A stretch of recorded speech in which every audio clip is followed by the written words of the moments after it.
There's a quiet kind of suffering no one talks about.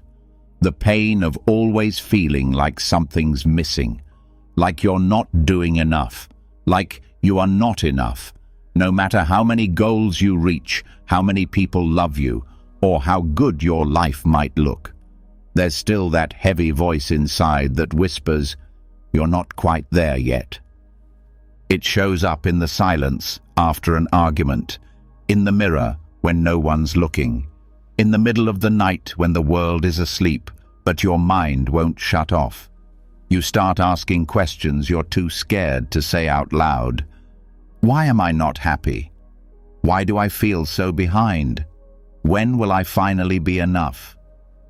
If that feeling has ever found you, this is the video you've been needing. Because Buddhism doesn't tell you to fix yourself. It doesn't ask you to hustle for your worth. It whispers something most people never hear in their entire lives. You were already whole before the world convinced you otherwise. This isn't a motivational speech. It's not about reaching some perfect version of yourself. This is about undoing the lie that you were broken in the first place. So if you're tired of pretending, tired of performing, tired of chasing approval like a dog chasing its tail, stay with me. What you're about to hear might just be the beginning of a quiet revolution inside you, one that doesn't need applause, doesn't need permission, and doesn't need to be anything other than what it already is. Let's begin.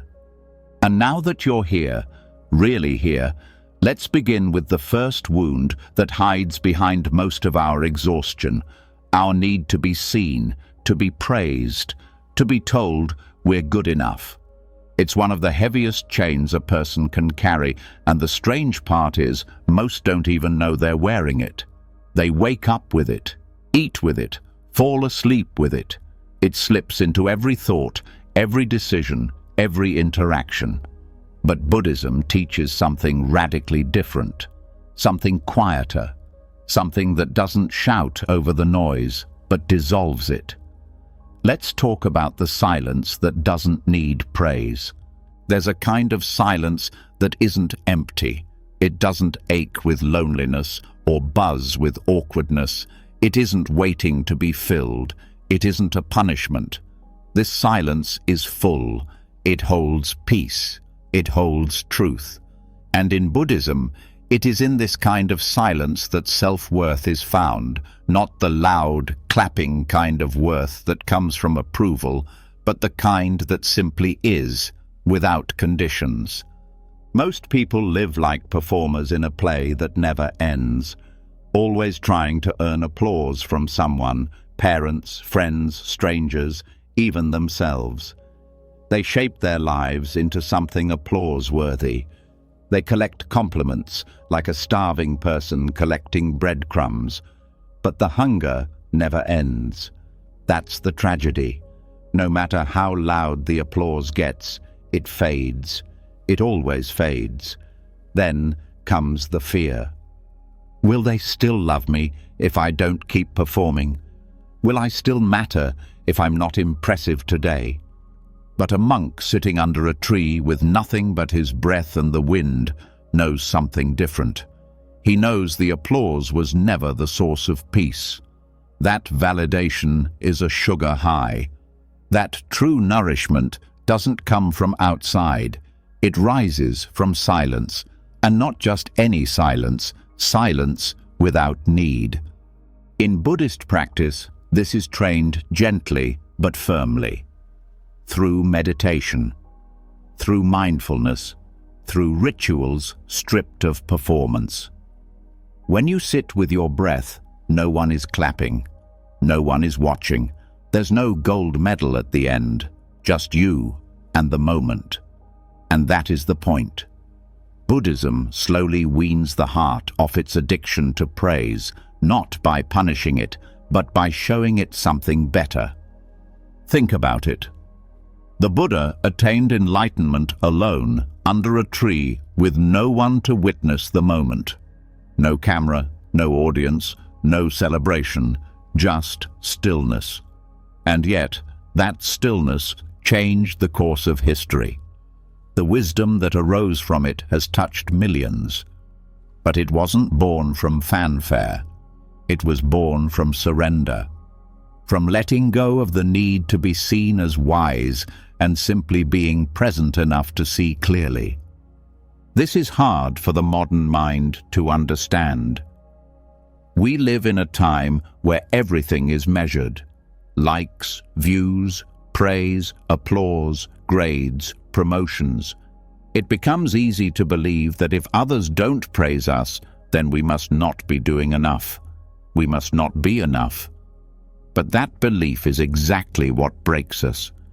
Buddhism answers that illusion not with more noise, but with a quiet truth, that nothing needs to be added to the self. It's not unfinished. It's not missing parts. It just needs to be remembered beneath the distractions. There's a Buddhist saying, when the mind is silent, the whole universe surrenders. That doesn't mean the stars bow down to you. It means that in the stillness, you no longer feel separate from anything. You don't need the world to praise you because you are the world. What's left to prove? Who are you trying to impress if everything that exists is already part of you? In deep meditation, the ego doesn't get stronger. It gets quieter. It dissolves, little by little. The part of the mind that needs to be the best, the right one, the admired one, it loosens. And what takes its place isn't weakness, it's clarity. A clarity that feels like a mountain, steady, unmoving, silent, but powerful. This isn't the silence of giving up.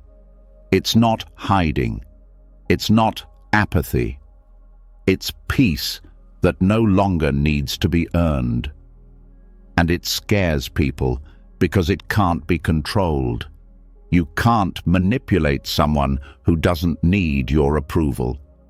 You can't sell self-worth to someone who's already found it inside.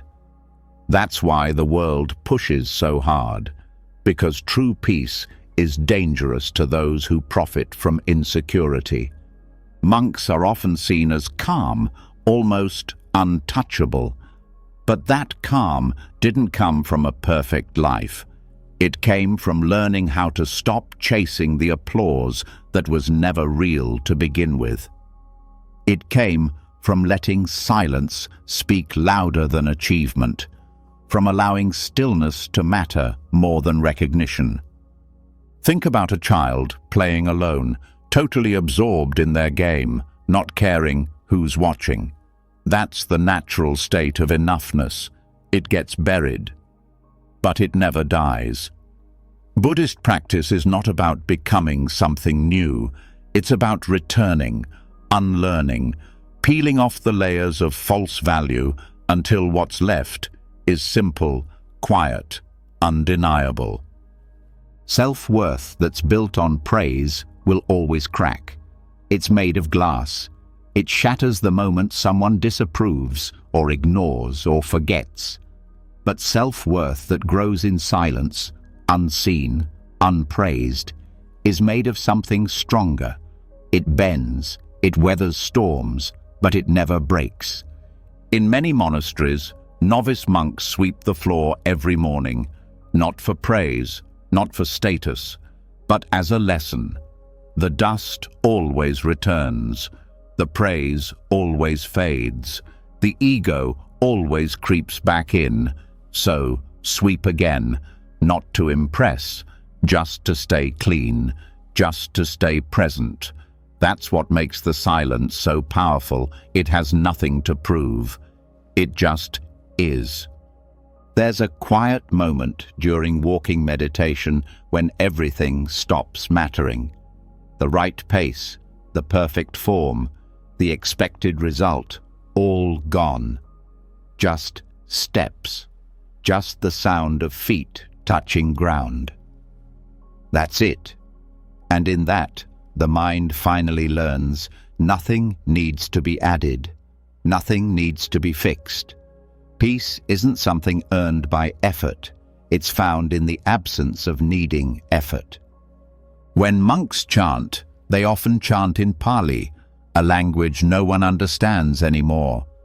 And yet, they chant anyway. Because it's not about the audience, it's not about being understood or applauded. It's about rhythm, breath, presence. That is the lesson. What's sacred doesn't need to be seen to be real. You don't need to be understood to be worthy. So many people walk around with a silent hunger, not for food, but for recognition. They do good things, hoping someone will notice. They wear themselves out, trying to be seen, trying to be praised, trying to be enough in the eyes of others. But that road never ends. It turns people into ghosts, alive but never fully present, always haunted by what someone else thinks. The silence Buddhism teaches is not the silence of being ignored. It's the silence of no longer needing to be praised, of no longer waiting for permission to feel worthy. That silence holds a power that applause never can, because it isn't loud, it's rooted, it doesn't sway, it doesn't ask, it doesn't beg, it simply knows. And that kind of knowing changes everything. It doesn't just shift how you feel about yourself, it shifts how you treat others. When you no longer need praise, you stop chasing status. You stop competing. You start listening. You become kind without needing to be thanked. You give without needing to be seen. That's the kind of peace that turns ordinary people into something unshakable. Buddhism doesn't try to fill you with noise. It invites you to sit with your own emptiness until you realize it's not empty at all. It's full of enoughness. But you can't hear that when you're always looking for applause. You can't feel it when you're always performing. That's why monks live simple lives. Not because they hate comfort, but because in simplicity there's no distraction from what's real, from what's always been real. That being here, as you are, without decoration, without performance, is enough, has always been enough. The world will keep trying to sell you worth. It will put it in products, in praise, in comparisons. And every time, Buddhism will whisper the same thing. Don't buy it. Don't chase it. Sit still, breathe, listen, and remember. Because when you stop chasing applause, when you stop needing the world to tell you who you are, something strange and beautiful happens. You come home, not to a better version of yourself, but to the self that never needed to be better, just more still, more awake, more silent. That silence is where enoughness lives, not out there, not in someone else's approval, but here, in the breath, in the pause between thoughts, in the space where no praise is needed, because nothing is missing. And now that the noise has begun to fade, let's keep walking this path. One step deeper, one breath softer, because the next truth waiting for you may be the one that finally breaks the mirror. And once the silence settles, once the need for praise finally releases its grip, something else starts to tremble beneath the surface. The image. Not the real you, but the version you've spent years polishing. The one built from other people's eyes. The one that lives in the mirror, in selfies, in social media profiles, in how people describe you when you're not in the room. That reflection becomes a prison so easily. And the most dangerous part? You start believing it's you. So now, we go deeper. Not into stillness this time, but into clarity, the kind of clarity that only arrives when you stop believing in the mirror. There's a quiet grief in realizing that you've mistaken a reflection for a self, that every smile you adjusted, every pose you corrected, every opinion you adopted just to be more acceptable was all for a version of you that never truly existed. Not really. It was always just an image, a surface, a projection. Buddhism calls this mistaken identity a form of clinging, grasping onto form, to labels, to masks. The Buddha taught that suffering arises from attachment, and nowhere is this more painfully obvious than in our attachment to who we think we are. That tight grip on the roles we play, daughter, son, achiever, failure, attractive, unwanted, clever, broken. These identities feel like solid ground, but the moment you need them to feel whole, you've already lost the ground beneath your feet. The mirror lies, but it lies in a sweet voice. It flatters sometimes. It praises. It tells you you're good, but only if you look a certain way, only if you sound a certain way, only if you act the way others want you to. That kind of praise is poison dipped in sugar, and we drink it because we're thirsty for belonging. But that sugar wears off fast. Then comes the crash, the shame, the fear, the doubt. That's the trap. Buddhism doesn't fix the mirror. It doesn't help you build a better version of the image. It asks you to stop looking, to turn away. Because the real you, the awareness behind your eyes, has no shape, no color, no name. It cannot be captured by a reflection. The teachings say that identity is like a dream, real enough while it lasts, but it dissolves the moment you wake up. And yet, most people live asleep. They fight to defend a dream self, decorate it, improve it, protect it from cracks, but it still vanishes every night when they close their eyes. Still disappears with every passing year as age steals the hair, the skin, the charm, the wit. What remains? What remains is what was always there: awareness, the watcher, the presence that saw the changes but was never changed. Buddhism calls this the unconditioned, the part of you that does not depend on form to exist. That's what you are, not the reflection, but the space in which the reflection appears. Look at how much suffering comes from chasing appearances. People burn out trying to look successful. They develop eating disorders trying to look thin. They lie just to seem smart, fake happiness just to seem stable. But what if there's nothing wrong with not being impressive? What if the only real damage comes from pretending to be more than human? This is why in Buddhist monasteries, mirrors are rare. Not because monks are against self-care, but because they understand the danger of mistaking the outer frame for the inner truth. A monk may wear the same robe every day for 20 years, and yet his peace deepens because it's not found in what changes, it's found in what doesn't. There is a meditation practice where one looks at their face in the mirror for long periods. At first, you see yourself. Then, slowly, things begin to shift. The face becomes unfamiliar, features warp. You start to feel like a stranger is staring back. That's not a trick of the eyes, it's a glimpse of truth. Because the person you see isn't fixed. It never was. It's a temporary arrangement of flesh and story, one breath away from disappearing. When you're no longer obsessed with the reflection, something surprising happens. You feel free. Free from having to prove yourself. Free from the pressure to maintain an image. You can laugh without checking if your teeth are perfect. You can cry without worrying if someone thinks you're weak. You can speak without rehearsing. You can rest. That's what makes letting go of the mirror so healing.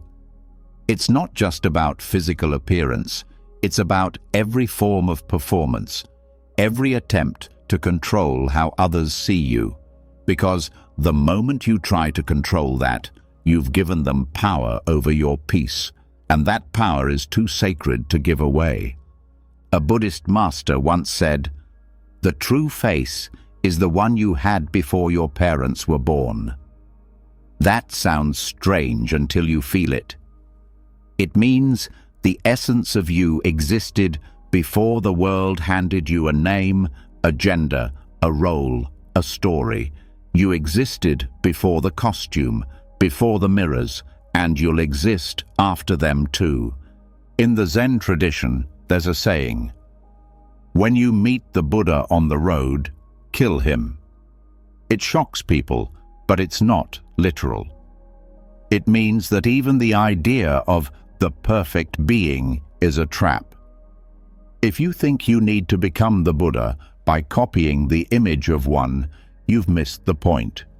The goal isn't to look enlightened, it's to see through the illusion of needing to become anything at all. In modern life, mirrors are everywhere, not just on walls, but in screens, in comments, in comparisons. Every social media platform is a gallery of mirrors, and most people are stuck inside them, like a hall of warped reflections, trying to find one that finally makes them feel good enough. But Buddhism asks, why are you looking outward to find what's already inside? When you stop chasing the reflection, the energy that went into performance flows into presence. You become real again, not polished, not perfect, just real. And that realness carries a weightlessness you forgot was possible. You don't have to prove anything anymore. You just live. Speak when there's something to say. Be quiet when there's not. Smile when the heart moves. Rest when the body asks. No extra layers, no costume changes, no audience. And even when you make mistakes, which you will, you don't fall apart. Because your worth was never tied to your image. It was never built on flawless behavior or constant beauty. You were never the reflection. So the cracks no longer scare you. They remind you you're not the mirror. You never were. This is why monks laugh easily, why their presence feels light. Because they don't walk around defending a fragile identity. They don't need to. Their peace isn't held together by compliments. Their worth doesn't rise or fall with appearances. It flows from a deeper place. The place that doesn't move when life changes. The place that stays whole even when everything else falls apart. To reach that place doesn't require becoming someone else. It requires subtracting, unlearning, dropping the filters, turning away from the glass, and trusting that what you find underneath all that noise is already enough, already complete. So the next time you look in the mirror, pause. Don't rush to judge. Don't reach to fix. Just look. Then look behind the eyes, behind the smile, behind the features. See what's looking. That's you. Not the face, not the expression, not the reputation, not the name. Just the seeing itself. That's the part Buddhism speaks to. That's the part that doesn't age, doesn't perform, doesn't need makeup or awards or followers. It just is. And the more time you spend there, the less interest you'll have in impressing anyone ever again. Because why chase a reflection when you could rest in what's real? And as you begin to rest more deeply in that space, the next lesson will meet you exactly where you are. Not in what you wear or what you do, but in what you already are, even in silence, even in rags. And once the mirror cracks and you stop chasing the image, something else starts to lose its grip too. The need to look important, to dress your life in achievement, to decorate yourself in symbols, roles, and labels just to feel valid. But once the reflection loses its power, so do the costumes. Now we step into one of the deepest teachings of monastic life, a truth so simple it often gets overlooked.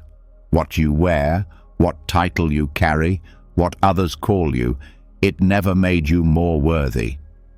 So let's walk into the lesson of the robe that doesn't add worth.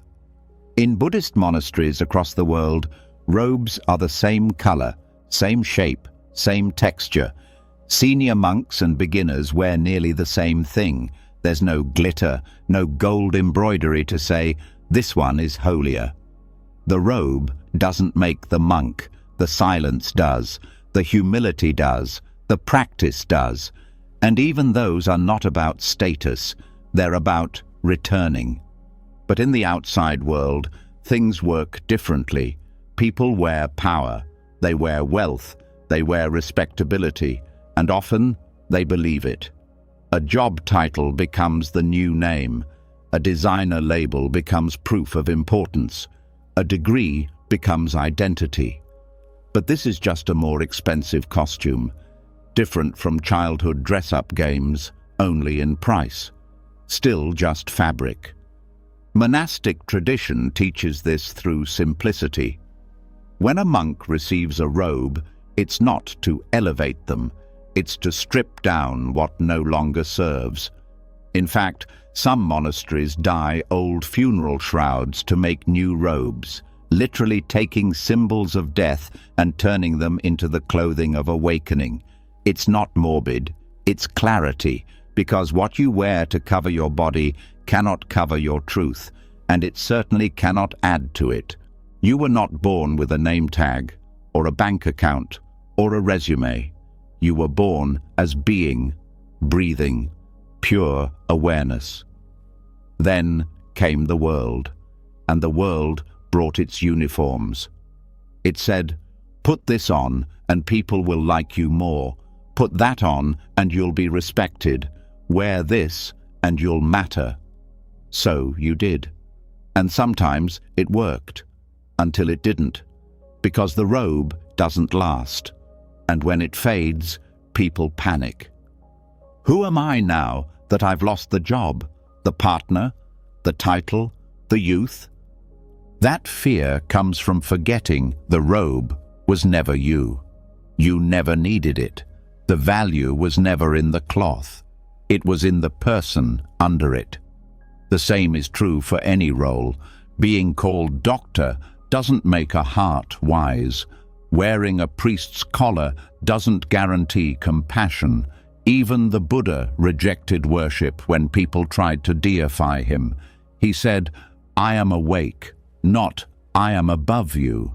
The robe was only ever a reminder, not a crown.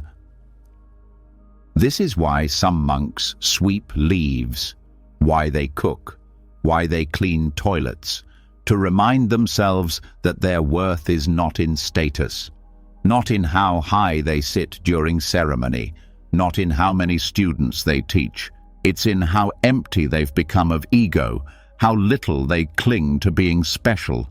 And this, ironically, is where true dignity comes from not needing dignity at all, from being so grounded, so inwardly full that no recognition is needed, no robe, no rank, just presence. But this doesn't mean rejecting success or pretending titles don't exist. It means not confusing them with essence. You can wear the suit, sign the deal, carry the degree. Just don't think it makes you more real than someone who sweeps floors. Don't forget the robe is temporary. What it covers is eternal. So many people get lost in comparison because they think someone else's title means they're worth more. A best-selling author, a millionaire entrepreneur, a spiritual guru. But underneath the robe of reputation, every being still bleeds, still breathes, still breaks, and still heals. In Buddhist texts, even celestial beings, devas, gods, are said to envy human life. Why?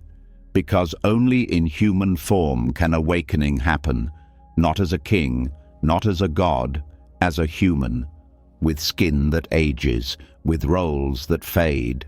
That is the perfect condition for waking up, because nothing can hide the truth here, not for long.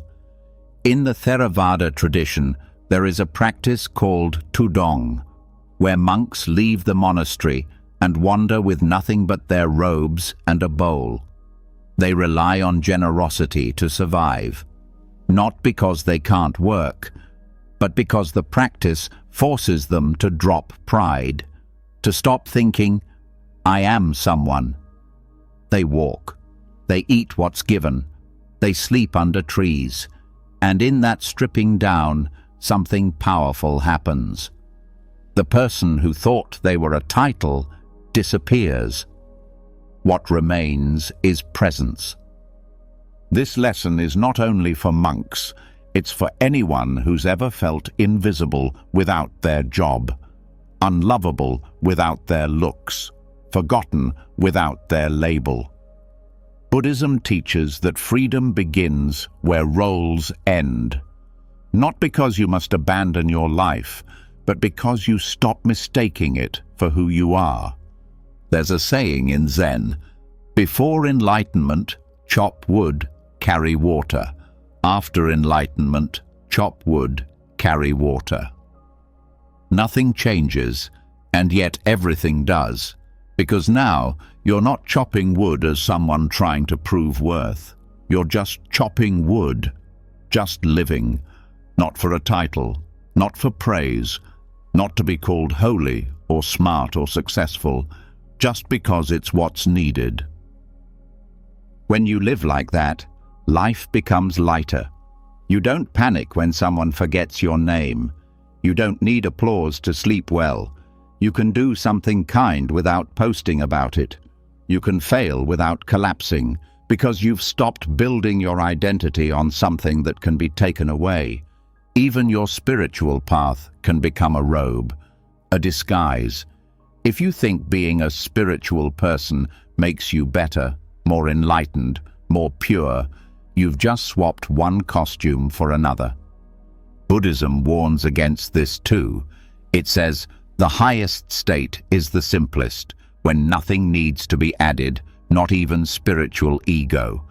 That's why some masters wear the same robes for years, even when they fray and tear. Not to appear humble, but because the robe does its job. It covers the body, that's all. It doesn't elevate the soul, it doesn't grant wisdom, it's just cloth. And once you see that, you can walk into any room, play any role, and never lose yourself. You can be the CEO and still bow to the janitor. You can be the teacher and still learn from the child. You can lose your job, your status, your outer form, and still feel whole. Because nothing ever added to your worth, and nothing ever could. So the next time you feel small because someone else wears a fancier robe, pause. Ask yourself, what am I confusing here? Am I seeing their being or just their costume? And what part of me still believes I need a costume too? Because the freedom you're seeking is not found in upgrading the robe. It's found in letting go of the need for one at all. And that kind of freedom, that kind of invisible robe, it never fades, never stains, never needs to be replaced. Now let's keep going. There's a deeper layer of this path waiting just beneath the surface, and it's growing, quietly, without applause, without needing to be seen, just like bamboo. And once the robe loses its weight, once the title is no longer mistaken for truth, what remains is something quieter, something more rooted, a kind of growth that isn't loud, isn't flashy, and doesn't ask to be noticed. It doesn't walk into a room trying to impress. It doesn't need followers, applause, or a platform. It just grows, deeply, silently, unshaken. This is where the next lesson lives, in the slow rise of something most people ignore, the bamboo that grows without applause. The story of bamboo is not just botanical, it's spiritual. For years after it's planted, bamboo shows almost nothing above ground. It looks like nothing's happening. People pass it by, wondering if it's even alive. But underground, it's preparing, spreading roots, building strength, weaving itself into the soil. Then, one day, when no one expects it, it shoots upward with astonishing speed, some species growing feet in a single day. But that rise was only possible because of what happened in silence, in darkness, beneath the surface. That is the perfect image for what real spiritual growth looks like. The world may not see it. There may be no medals, no recognition, no visible transformation for a long time. But inside, the roots are deepening. A person sits, breathes, forgives, questions, lets go, learns to be kind without reward. And on the outside, it might look like nothing. But inside, foundations are being built. That's how Dharma works. It grows in silence, and when it blooms, it doesn't need to be announced. Bamboo doesn't ask to be praised. It doesn't stop growing because no one's watching. It doesn't compare itself to the flower beside it or the tree across the field. It simply follows its nature, slowly, patiently. And that's the invitation Buddhism gives to every being. Grow anyway, even when no one sees, even when no one claps, even when the world is too busy to notice the progress you've made. Grow anyway. One of the core teachings in Buddhist thought is that craving leads to suffering, and craving for recognition is one of the deepest cravings of all. It's subtle. It hides behind good deeds, accomplishments, wisdom, even spiritual practice. The ego whispers, "Be good so they notice, be wise so they admire, be kind so they'll thank you." And without even realizing, people become trapped in a cycle, doing the right things, not for truth, but for credit. But the bamboo doesn't care who sees it. And that's why it's strong. That's why it bends in storms, but never breaks. Because it doesn't grow for the spotlight. It grows for the root. In the Dhammapada, one of the earliest collections of the Buddha's words, there is a verse that says, "As a solid rock is not shaken by the wind, so the wise are not moved by praise or blame." That's bamboo. Flexible, but grounded. It doesn't rise just because it's time to impress. It rises when it's ready. It rises after years of unseen discipline. And when it does, it needs no explanation. This is why some of the most awakened people go unnoticed. They don't wear their wisdom. They don't seek followers. Their peace isn't loud. It's woven into their presence, their silence, their way of seeing the world. They might be a gardener, a janitor, a school teacher, a stranger on a bench. No fanfare, no titles. But their roots are deep. Their growth was earned in private. They are bamboo. This growth doesn't come from reading quotes or collecting teachings. It comes from practice, real, steady, daily work. Breathing through pain, letting go when it hurts, being kind when it's not easy, accepting what can't be changed, showing up again and again, even when it feels like no progress is being made. In Buddhist monasteries, monks chant the same verses every day, not to be original, not to entertain, but because repetition deepens the roots. It's not about novelty, it's about rhythm, commitment, alignment with truth. And just like bamboo, that repetition slowly builds strength, not the kind that dominates, but the kind that endures. There's something humbling about watching someone grow in silence. Someone who used to react now listens. Someone who once clung now lets go. Someone who was once angry now offers patience. And when you ask them how they changed, they often can't give you a dramatic answer, because the change didn't happen all at once. It happened slowly, day by day, root by root. Bamboo also teaches something else: emptiness. If you cut open a stalk of bamboo, you find it's hollow. That hollow space is not a flaw. It's what gives bamboo its flexibility, its ability to sway with the wind, to move without snapping, to grow without becoming rigid. In Mahayana Buddhism, emptiness, or shunyata, is seen not as nothingness, but as openness. Space, the absence of ego, the absence of fixed self. And this is where the metaphor deepens. A person who grows without applause also grows without ego. They become light, resilient, not inflated with pride, not frozen by insecurity. They can bend without breaking, fall without losing dignity, change without fearing loss of identity, because their self isn't built on being seen, it's built on truth. In a world obsessed with speed, bamboo offers another gift: patience. It doesn't rush. It doesn't panic when results don't show right away. It trusts its process. And that kind of trust is rare today. People want instant transformation, instant healing, instant purpose. But deep change never happens in haste. It happens like bamboo.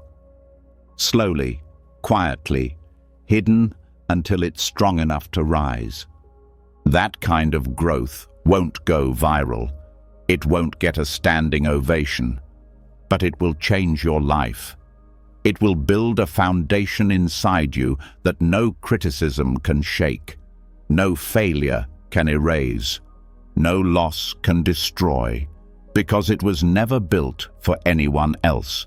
It was never about being watched. It was about being real. And when that kind of strength is built, it doesn't just stay inside. It flows outward, not loudly, but consistently. People feel safer around you. Your words carry weight, not because they're loud, but because they come from depth.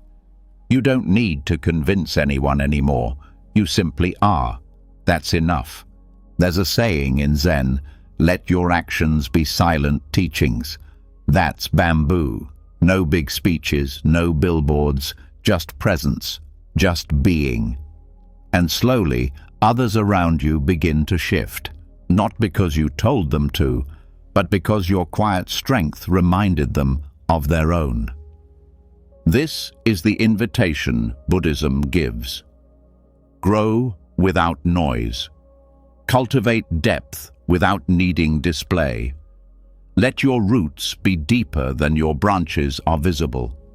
Let your peace be anchored in something no one else can see or steal. And when you feel tired, when it feels like you're making no progress, like nothing is changing, remember the bamboo. Remember the years spent underground. Remember that the strongest beings often go unnoticed, until one day they rise, and they rise with grace, not ego, with stillness, not performance, with emptiness that holds everything.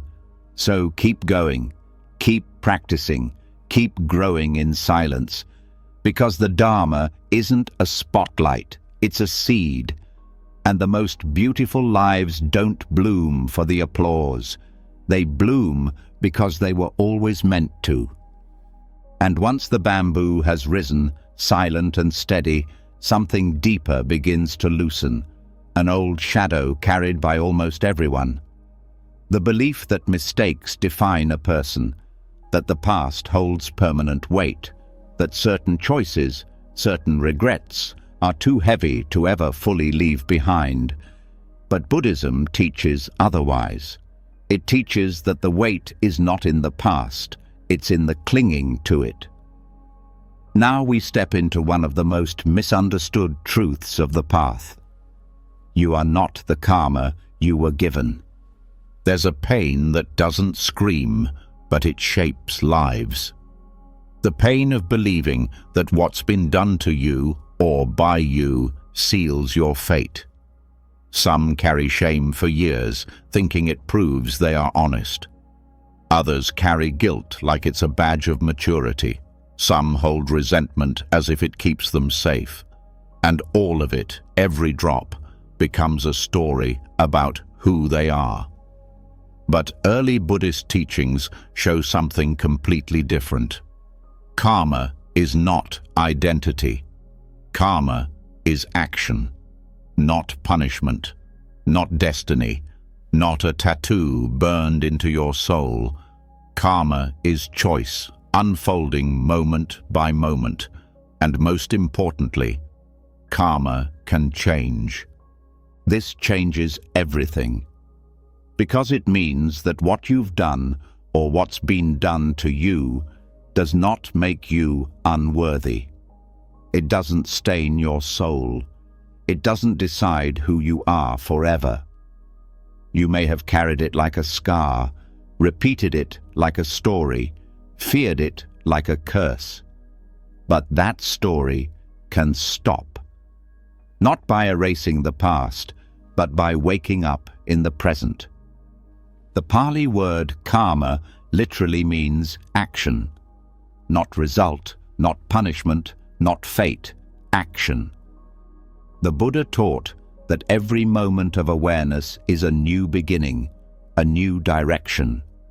What matters is not what came before, but how fully you show up now. You are not dragging a life sentence, you are holding a steering wheel. But here's the hard part. People often find comfort in thinking the past defines them. It gives pain a place. It gives failure a script. This is who I am because of what happened. This is all I deserve because of what I did.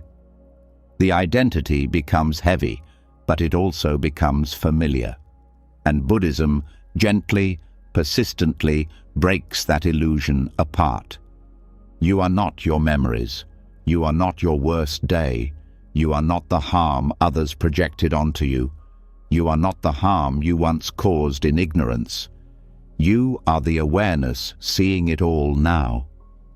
The ability to choose differently today, that's who you are. Not the echoes, not the bruises, not the regrets. The Buddha didn't teach perfection. He taught liberation through understanding. He didn't say, become flawless. He said, see clearly. And what you'll see when you look with clear eyes is this: no karma is final. No past has the authority to define your present unless you give it permission. And if someone told you otherwise, if a voice in your life said, you'll never change, or you'll always be this way, they were wrong, not just spiritually, but factually. Because even the most basic teachings in Buddhist psychology show that the mind is always changing. Thoughts change, emotions shift, patterns unravel. And with each moment of awareness, the future bends. Some traditions speak of vipaka, the result of past karma. But even that is not fixed. Even consequences can become teachers instead of punishments. A difficult life does not mean a worthless one. A painful past does not mean a doomed path. Even hardship, when met with wisdom, becomes a doorway. There are countless stories in the Buddhist canon of murderers, thieves, and cruel kings who became monks, teachers, enlightened ones. Not because their karma was erased, but because they stopped adding to it. They stopped clinging to their identity. They saw through it. And from that clarity, they changed their direction. The story of Angulimala is one of the most powerful. He was a feared killer. But when he met the Buddha, something cracked open in him. He laid down his weapon, became a monk, and was later known not for his crimes, but for his peace. People still judged him. They didn't believe he could change. But the Buddha did, because the Buddha didn't see a criminal. He saw potential, the same potential that lives in everyone, waiting to be uncovered. You are not the karma you inherited from your family, not the trauma passed down, not the beliefs they gave you. You are not the mistakes of your past self, not the actions born from fear, confusion, pain. Those may have shaped you, but they are not you. They are conditions. You are the one who now chooses how to meet them. When awareness meets karma, something extraordinary happens. It stops being a weight and starts becoming a teacher. A broken pattern becomes a chance to respond instead of repeat. A painful memory becomes an opportunity to soften, not harden. A mistake becomes a moment of humility, not shame. That is transformation. That is what Buddhism offers. Not a fresh start by erasing the past, but a deep, honest start by seeing it clearly and stepping forward anyway. There's a line in the suttas that says, "Just as a storm cannot move a mountain, the wise are not moved by praise or blame." You don't become wise by avoiding storms. You become wise by seeing through the storm, realizing you are not the weather of your past, but the mountain of your awareness. And when that awareness is steady, the past stops controlling the present. You no longer make decisions based on guilt. You don't react from old wounds. You don't need to keep punishing yourself to prove you've changed. You simply stop repeating. That's the real power. Not to be perfect, but to be free. Some carry karma like a secret scar, convinced they must carry it alone. But in the Sangha, the spiritual community, this belief is gently dismantled. Everyone is carrying something. Everyone has regrets, old pain, moments of blindness, but they are not barriers. They are the raw material of compassion. The more we see this in ourselves, the more we see it in others. That's how karma softens. That's how it dissolves, not by being denied, but by being met with full presence. And that presence doesn't just free you, it frees the people around you. Because when you stop identifying with your past, you also stop reducing others to theirs. You start seeing people not as what they've done, but as what they're capable of becoming. That's not idealism. That's wisdom. This shift, seeing karma as unfolding action rather than identity, is one of the greatest medicines Buddhism has to offer. It means your value is not held hostage by what you've been through. It means redemption isn't a performance. It's a quiet decision. A breath taken with clarity. A moment of non-harm where once there was harm. Even if no one else believes you've changed, even if no one sees the effort you've made, that doesn't diminish its truth. Growth is not measured by applause. It's measured by what you stop doing, what you no longer feed, what you refuse to repeat. That invisible work is the most powerful karma of all. You may not be able to change what you've done, but you can change how you meet it now. You can offer it compassion.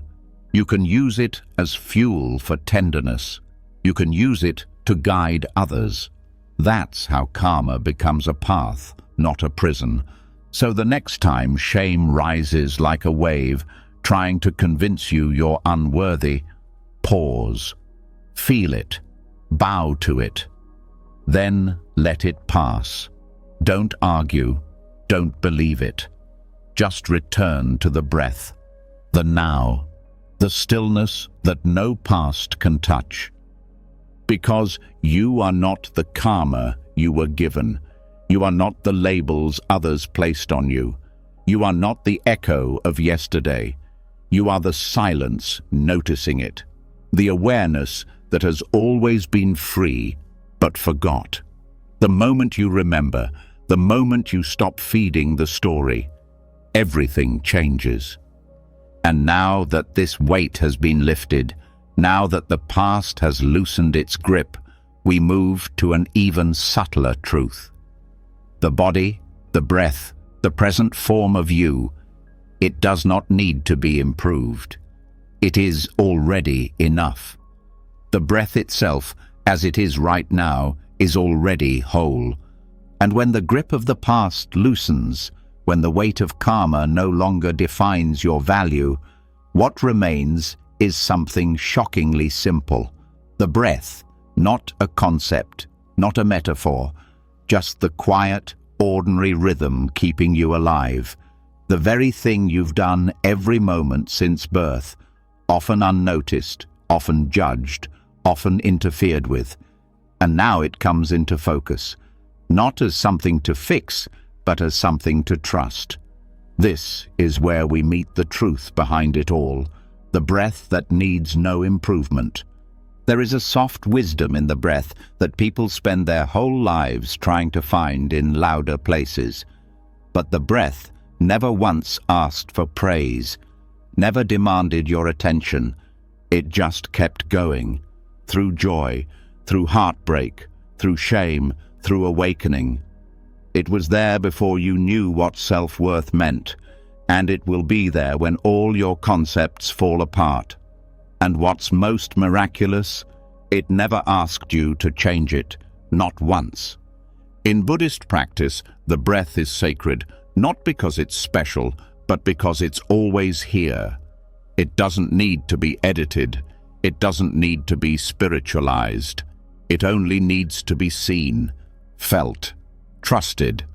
And for many, this is the first real act of peace, allowing the body to breathe exactly as it does, not controlling it, not upgrading it, just being with it, like an old friend you forgot you had. People are conditioned to believe that peace is something they must achieve, something earned through control, perfection, discipline. But Buddhism turns that idea inside out. It teaches that the path begins when you stop trying to fix what isn't broken.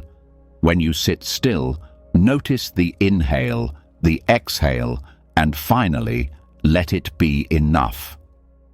There's no prize for the deepest breath, no punishment for the shallow one. Both are valid, both are real, both pass. This is what makes breath the ultimate teacher. It reflects the truth of impermanence, of sufficiency, of effortless being. And in that reflection, the idea that you must become worthy starts to collapse. The body doesn't require your criticism. The breath doesn't need your approval. Your chest rises and falls, not because you deserve it, but because life decided you should still be here. You don't earn each breath with your performance. You receive it as a gift. And once that truth lands in the heart, even the most anxious mind begins to soften. Breathing has always been the most intimate experience of presence. It happens before thought, beneath thought, beyond thought, and it never lies. A calm breath doesn't fake peace. A shaky breath doesn't pretend. It simply reflects. It shows you what is. And in Buddhism, that honesty is everything. To meet the breath as it is, without changing it, is to meet yourself without judgment. Meditation is often misunderstood. People think they need to force the breath into stillness, to breathe like a monk, to quiet the body as if it were misbehaving. But that approach only creates more tension. The breath is not a tool to beat yourself into silence. It's a doorway to acceptance. It's the only thing you need to return to over and over. And with each return, the idea that you are not enough starts to fade. In the Anapanasati Sutta, the Buddha taught mindfulness of breathing not as a technique for the elite, but as a homecoming, a refuge, a way to train the mind without violence. The breath doesn't argue. It doesn't resist. It receives attention with open arms. Whether you're crying or laughing, broken or blooming, it stays. It adapts. It doesn't judge your emotional weather, it simply moves. Think of how often the body has been blamed for not looking a certain way, for not aging slower, for reacting to stress, for needing rest. And yet, the breath remains faithful. It doesn't stop because you're upset. It doesn't hold back because you're ungrateful. It keeps going. That's what makes it holy. And the most profound part, you don't need to understand anything to be with it. No doctrine, no philosophy, no experience. You just sit and feel and let it be. And in doing so, you begin to feel the truth that Buddhist practice points to. Being alive is already enough. The breath is the anti-perfection. It doesn't strive. It doesn't seek. It doesn't compete. It just flows. This is the lesson the world has forgotten. In a culture that teaches endless self-improvement, the breath teaches self-permission. Permission to be flawed, to be unfinished, to be human. Not tomorrow, not when healed, now. And this isn't passivity. It's not about giving up. It's about starting from peace instead of chasing it. You don't have to change your breath to be present. You don't have to upgrade your emotions to be spiritual.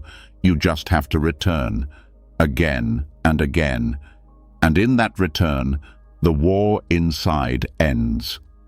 In monastic life, there are entire days dedicated to breath awareness, not as a retreat, but as a discipline of gentleness, a commitment to not pushing, a vow to stop running.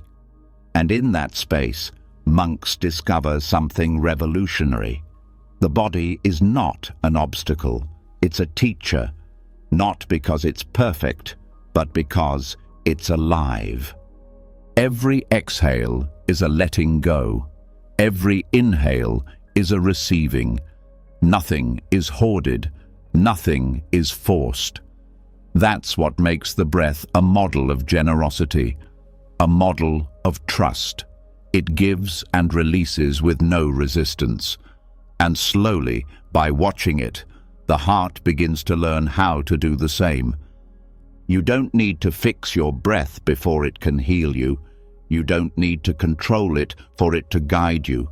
You just need to stop fighting it. And in that surrender, peace emerges. Not as a reward, but as your original state, rediscovered. Many people have been told their bodies are not good enough, not strong enough, not beautiful enough, not calm enough. But Buddhism doesn't see it that way. It teaches that the body, just as it is the vehicle to awakening, not in spite of its imperfections, but because of them.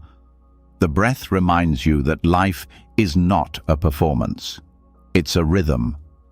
And every time you return to it, without manipulation, you step out of your mind and into the present. And the present is always enough. That's not a poetic line. It's a truth that can be touched, felt, breathed. When your breath shortens in fear, it's not failing, it's informing. When it deepens in calm, it's not boasting, it's reflecting. When it's ragged, restless, uneven, it's still worthy. And so are you. That is the gift of this lesson. To meet your breath like a friend, you no longer need to impress. There is no enlightenment that ignores the body. There is no awakening that bypasses the breath. The path begins and ends right here. In the inhale that needs no upgrade. In the exhale that asks nothing in return. In the space between that contains everything, including you. So, as you sit, or lie, or walk, let the breath be your anchor. Let it teach you how to stay, how to soften, how to be with yourself without needing to earn your own presence. That is the quiet revolution Buddhism offers, to breathe as you are and to know that is enough. And once the breath is seen as complete, once the body no longer needs to be improved for peace to exist, another illusion begins to collapse. The idea that pain, failure, self-doubt, or even the belief of being not enough is somehow permanent. But permanence in Buddhism is the grandest lie of all, because now we step into the vast truth that breaks every chain and fear the mind clings to. This is where it becomes clear. Samsara never had the final word. Samsara is not a place. It's not hellfire or punishment or even an external force. It is the endless cycle of grasping, becoming, resisting, and forgetting.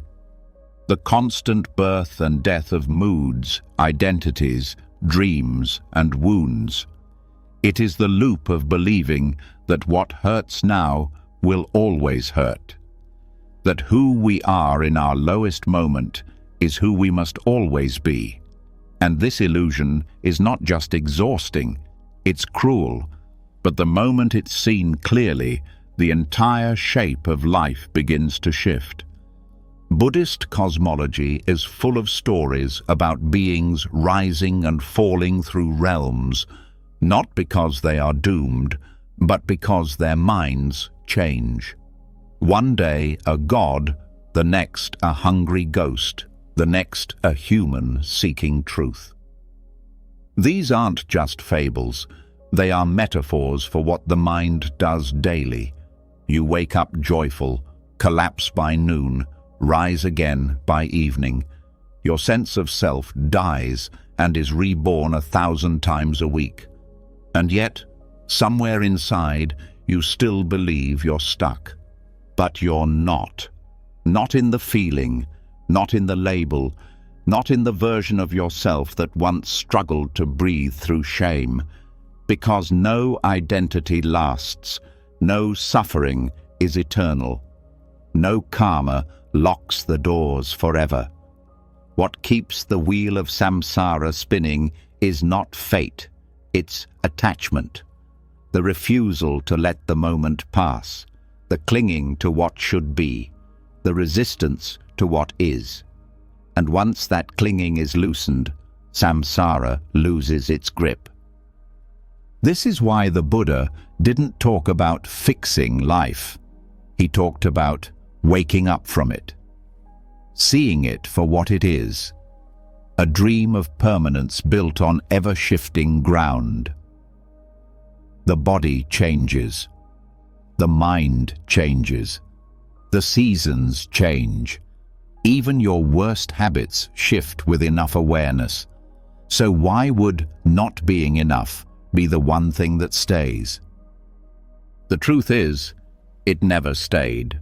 It only returned because it was fed with thought, with memory, with repetition. But it is not who you are. It's a visitor. Samsara is full of visitors. Some carry shame, some carry pride, some carry despair. But they all come to pass. They all dissolve the moment presence returns.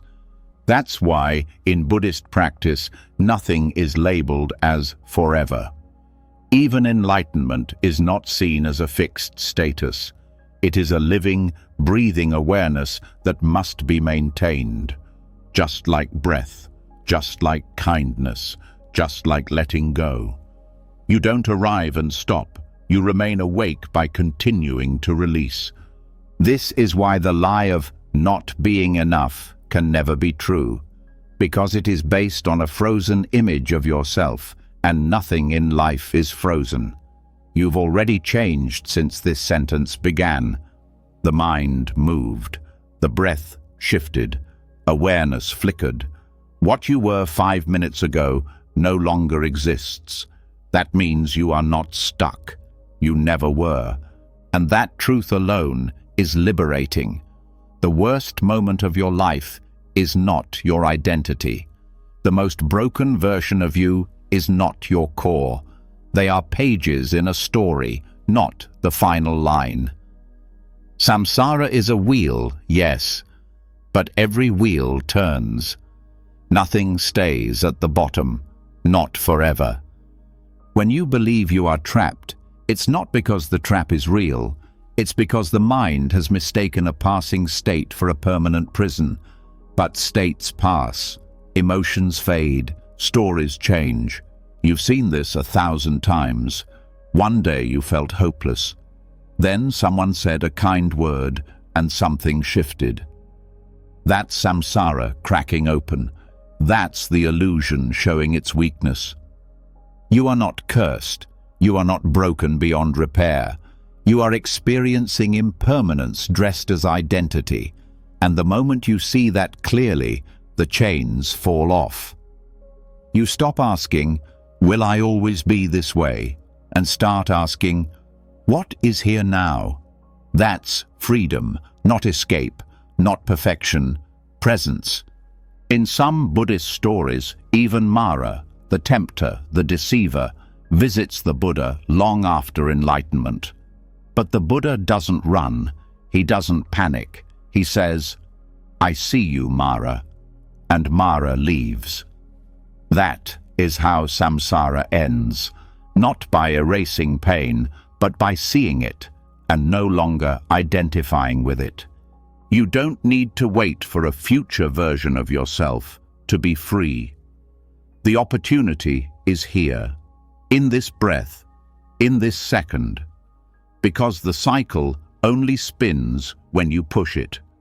And if you stop pushing, even for a moment, it pauses. And in that pause, the truth appears. You are not the person who failed last year. You are not the identity others projected onto you. You are not the sadness that visits, or the rage that explodes, or the loneliness that lingers. You are the space in which all these things arise and fade, and because they fade, they cannot define you. Every version of you that said, "I'm not enough," is already gone. That thought came, and it went, and yet you remain. Not the thought, the one who watched it. That is your freedom. That is your power. To know that no condition is the final condition. This is not theory. It's direct experience. Look back at your life. Think of something you thought would never end. A grief, a fear, a mistake. At the time, it felt permanent. But now, it's memory. Now, it's changed. You changed. That means samsara didn't win, and it never will, unless you let it. This is why monks smile even in hardship, not because they are numb, but because they know nothing lasts. Not even pain, not even praise, not even identity. This doesn't make them passive, it makes them fearless. And in that fearlessness, they find peace, not because life becomes easy, but because they stop believing that struggle is forever. Buddhism doesn't promise a life without storms. It offers shelter within the storm. The awareness that watches the clouds but isn't made of them. And once you know you're not made of them, they lose their power. Even if they come again, they pass. Always. You are not bound to who you were. You are not owned by the thought that visits at midnight. You are not the story someone else told about you. Samsara would love for you to believe that. But it's a lie. And it's a lie that ends the moment you stop feeding it with fear. So when the thought comes, this will never change. I'll never be enough. This is just who I am. Pause. Let that thought rise. Don't push it away. Don't argue. Just see it for what it is. Movement. Not truth. Just another ripple in the river. Not the river itself. You are the river. You are the movement, but also the stillness beneath. You are the one who continues, even as identities fall away, even as feelings come and go. That's what Buddhism teaches through every story, every breath, every silence. You were never meant to stay stuck. And if samsara doesn't have the final word, then who does? Awareness, clarity, compassion. These are not fleeting. These are not visitors. These are what remain when the story ends. They don't come later. They come when you stop resisting what is. That's the truth that changes everything. The cycle spins because we forget, and it pauses the moment we remember. No self is final. No label is eternal. No suffering has the right to name you. So stay here. Stay soft. Let go again. Let life turn without trying to freeze it. Because even your struggle is a wave that passes. Even your not enoughness is a cloud that drifts. You don't need to outrun it. You just need to see that it cannot last. And now that samsara has been seen for what it is, not a trap, but a pattern that dissolves the moment presence returns, what happens next is subtle but profound. The mind begins to look around, trying to measure where it stands. How far have I come? Am I doing better than before? How do I compare to others on the path? But here's where another illusion quietly falls apart. In true Buddhist practice, there is no scale, no ruler, no scoreboard. There is no one ahead, no one behind. Because awakening is not a competition, and worth cannot be measured. This is one of the most radical truths in the Dharma, and also one of the hardest to accept, especially in a world that grades everything. From childhood, people are taught that progress means getting ahead. That growth is only real if it looks better than someone else's. That being worthy means being faster, smarter, more enlightened, more healed. But Buddhism doesn't reward speed. It doesn't worship achievement. It points instead to the present, always the present, as the only place that ever matters. There is no finish line on this path. There is no trophy waiting for the one who meditated longer, or spoke with more eloquence, or carried more rituals in their memory. A farmer in a field, tending crops with mindful breath, may be more awake than a scholar who can quote every sutta. A child who forgives may be wiser than a monk who clings to knowledge. Buddhism does not place people on ladders, it brings them to the ground. This absence of measurement is not just philosophical, it's liberating. Because the moment you stop comparing your pace, your past, your understanding, you stop suffering under the illusion that something is missing. You stop pretending that progress must be visible, impressive, or linear. Some days you'll feel clear, others you'll feel lost. But neither means you're ahead or behind. It simply means you're alive. Even within Buddhist traditions, there's a tendency for ego to sneak back in through robes, ranks, ordination levels, experience. But the deepest teachings always return to the same point. None of that defines awakening. None of that guarantees wisdom. The heart of the path is not in appearance, it's in presence, in how deeply you listen, in how honestly you sit with yourself when no one else is watching. The Buddha himself welcomed seekers from all walks of life, royals, beggars, outcasts, criminals. He did not rank their worth based on their past, their background, or how quickly they understood the teachings. He met each person where they were. Some awakened quickly, others took years, some fell and rose again. There was no shame in that, because time was never the point. The point was awareness. Think of how many people give up because they believe they're falling behind. I'm not as mindful as I should be. I still get angry. Other people seem so at peace. What's wrong with me? But these thoughts are not signs of failure. They're signs of being human. And Buddhism doesn't ask you to become anything other than that. It simply asks you to see clearly. And comparison always clouds that clarity. There is no spiritual race, no enlightenment leaderboard, no invisible judge tallying your moments of stillness. The mind craves those things because it wants control. It wants to know it's winning. But the soul doesn't need to win. It only needs to return. This is why some of the most awakened people seem so ordinary. They don't glow with cosmic power. They don't speak in riddles. They sweep floors. They smile at dogs. They sit quietly when the room is loud.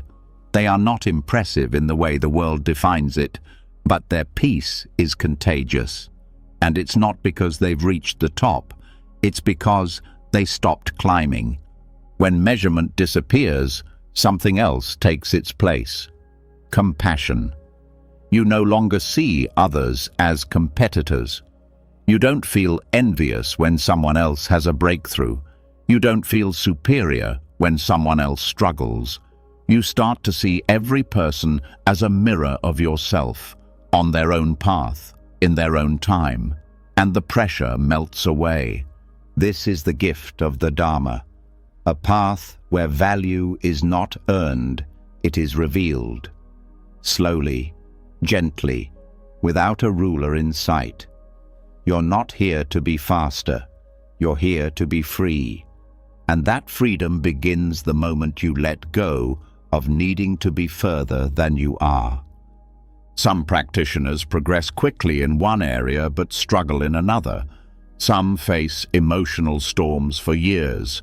Others open like a flower overnight. Neither path is better. Both are complete. Both are alive. Growth is not a straight line. It's a spiral. It loops. It returns. It unfolds like a lotus, petal by petal, at its own pace. Even the idea of being on the path is a metaphor. In truth, there's nowhere to go, no destination, just deeper presence, just more honesty, just more softening. The path doesn't lead away from yourself, it leads into yourself. And no one can be ahead of you in that, because no one else is you. So, if your mind is asking, "Am I doing this right?" Pause. Breathe. Listen. The question itself comes from measurement, but your worth is not in your pace, not in your clarity, not in your stillness. It's in your being, and that being has never been behind, never been too late, never been not enough. There's a story of a monk who was always the last to understand the teachings. Others laughed. Some pitied him.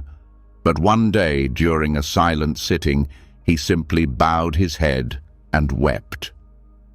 In that moment, something shifted. Not because he had figured something out, but because he had finally let go of needing to. And that letting go opened a door no knowledge ever could. This is the wisdom behind the absence of measurement. The moment you stop trying to prove your worth, it begins to shine on its own. Not through effort, through presence, through not chasing, through sitting exactly where you are and knowing it is enough. You don't need to be further. You don't need to catch up. You don't need to wait for someone to declare you ready. You are not a project. You are not a spiritual resume. You are awareness, becoming aware of itself. And that process has no timeline. This also means there's no point in judging others. Their anger, their confusion, their struggles, they are not delays. They are lessons, necessary ones. The way a seed must crack before it becomes a sprout. You can't skip those stages. You can only meet them with patience. Buddhist practice is not about becoming a better version of someone else. It's about becoming more honest with yourself. And honesty doesn't need to be fast. It needs to be real. And realness blooms best without a finish line. So, when you feel discouraged, when you believe you're falling behind some imagined schedule, ask yourself, who made the schedule? Who decided what behind means? Was it you? Or was it fear, comparison, ego? Because the truth is, no one is ahead. No one is behind. There is no line to race across. Just now, just this. And every breath you take in awareness is the destination itself. And now that the race has dissolved, now that the ruler has been dropped, and the concept of ahead or behind no longer holds weight, what remains is space. But space doesn't mean isolation. It means connection. Once comparison disappears, something unexpected begins to emerge. Belonging, not to an identity, not to a group, but to existence itself. Because the truth is, you were never separate. And this next teaching, drawn from Mahayana tradition, brings that into focus in the most poetic way possible. You are the raindrop, and you belong to the ocean, not because of size or status, but because of nature. There is a loneliness that most people carry quietly. It doesn't always show up as sadness. Sometimes it's hidden under pride, busyness, even spiritual striving. But underneath it all is a whisper. I am alone. That belief shapes so much of how people move through the world. They chase relationships, achievements, recognition, even awakening. Not always because they want to grow, but because they want to feel whole. As if wholeness is something outside, waiting to be earned. But Buddhism offers another view, a deeper one, a softer one that doesn't say, become complete, but rather, you were never separate to begin with. And it teaches this through a simple metaphor, the raindrop and the ocean. A single drop of water may look small, may seem fragile. On its own, it falls, evaporates, disappears. But when it touches the ocean, something profound happens. It doesn't just join the ocean, it was the ocean all along. Its essence is water. Its nature is inseparable from the whole. The separation was never real, just a temporary form. This is how Mahayana Buddhism understands self.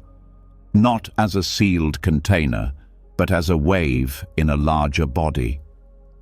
You are not isolated consciousness. You are consciousness moving through one particular shape for a moment. And when that moment ends, the shape changes, but the essence remains. There was no beginning, no end, just flow.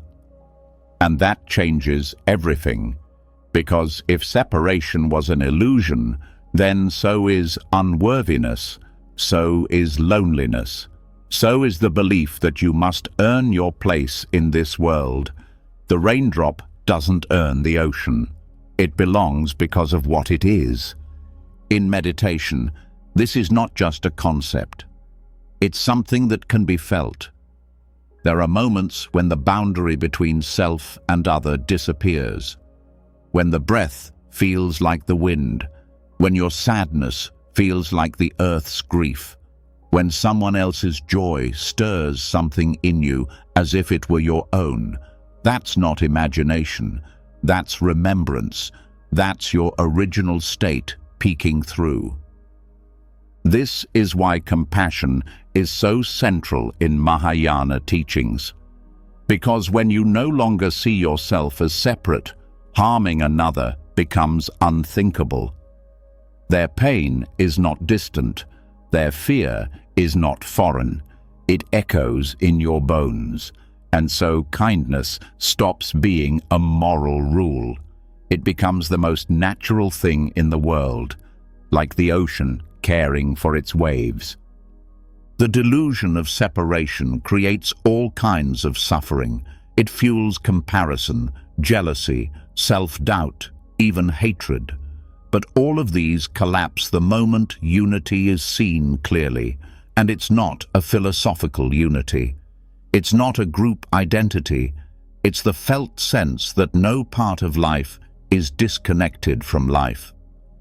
Think of how rivers run to the sea. They may travel through different lands, carry different sediments, carve different valleys, but the destination is the same. Not because they are forced to merge, but because they were always pulled by the same gravity. That's what existence does. It gathers, it returns, it dissolves difference without denying uniqueness. You are not less because you are one drop. You are the ocean in a single note, not a fragment, a full expression. And when that sinks in, you stop grasping for confirmation. You stop needing people to see you a certain way, because you realize they are you, looking back through a different lens. This doesn't mean identity disappears entirely. It means identity is held more lightly. It stops being a cage. You can be a daughter, a friend, a teacher, a seeker. But those are roles, not truths. The truth is deeper. The truth is water, moving through a name for a while, then through another, always flowing, never apart. This is why Buddhist practice is not just about the self, it's about interbeing, not just enlightenment for you, but awakening for all. Because the ocean rises together, no wave reaches the shore alone, no healing happens in isolation. Even the smallest act, breathing with awareness, offering a kind glance, listening deeply, ripples outward. That's not metaphor, that's physics. The field of consciousness is not sealed in skin. It extends, it responds, and every peaceful thought you cultivate shifts the field for everyone. You are not here by accident. You are part of a larger whole, not in a poetic way, but in an unbreakable way. You cannot fall out of the ocean. You can forget it, yes. You can believe yourself separate, unwanted, drifting. But that forgetting never changes the truth underneath. And when you return to that truth, when you feel yourself drop back into the ocean's heart, something inside you softens. The pressure to prove something fades. The hunger to be seen calms down. You no longer have to perform your value. You can just be, like water, present, essential, enough. This is not detachment. This is intimacy, the kind that doesn't need words. When you sit under the sky and feel no barrier between your breath and the breeze, when you look into a stranger's eyes and feel something ancient stirring, that's not imagination, that's the ocean touching itself. Even in your silence, you're participating in the whole. Even when you feel lost, you are being carried. And this belonging doesn't come from doing enough. It comes from remembering that you never left. You only thought you had. This is why Mahayana Buddhism speaks of bodhicitta, the heart-mind of awakening that moves for the sake of all beings. It arises when the raindrop remembers it's the ocean, when love stops being a transaction and becomes a tide, when action flows not from obligation but from truth. You don't have to become bigger to belong. You don't have to be wiser, calmer, more enlightened. Your place is not earned, it's inherent. The water never asked the drop to prove itself. It simply received it. And so the question is not, how do I connect? The question is, what is still believing I'm separate? That belief is the final veil, and once it lifts, the sense of lack lifts with it. Because what is the self lacking when it sees there is no outside? So next time you feel small or unworthy or unsure if you're doing enough, return to the water. Not literally, internally. Feel the breath connect you to every living thing. Feel the body that arose from earth and wind. Feel the heart that longs for love, not because it's broken, but because it remembers. You were not made to be perfect. You were made to be part. And that part is not minor, it's sacred. Without your presence, something in the ocean would be missing. That's not flattery, that's truth. And now that it's clear you were never apart from the whole, now that you've remembered your place in the ocean of all things, the mind begins to release its final illusions of value.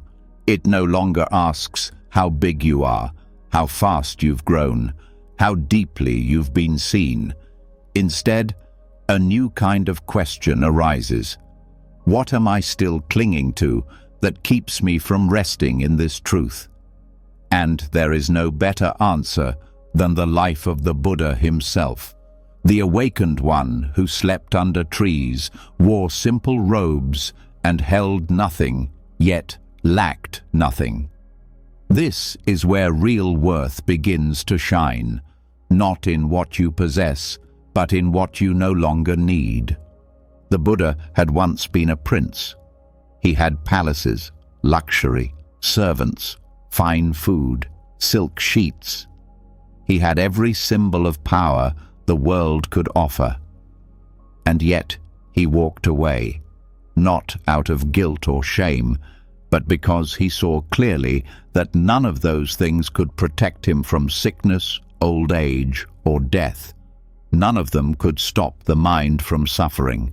They brought comfort, yes, but not peace. And so he left, not to become poor, but to become free. What's often forgotten is how radical this was.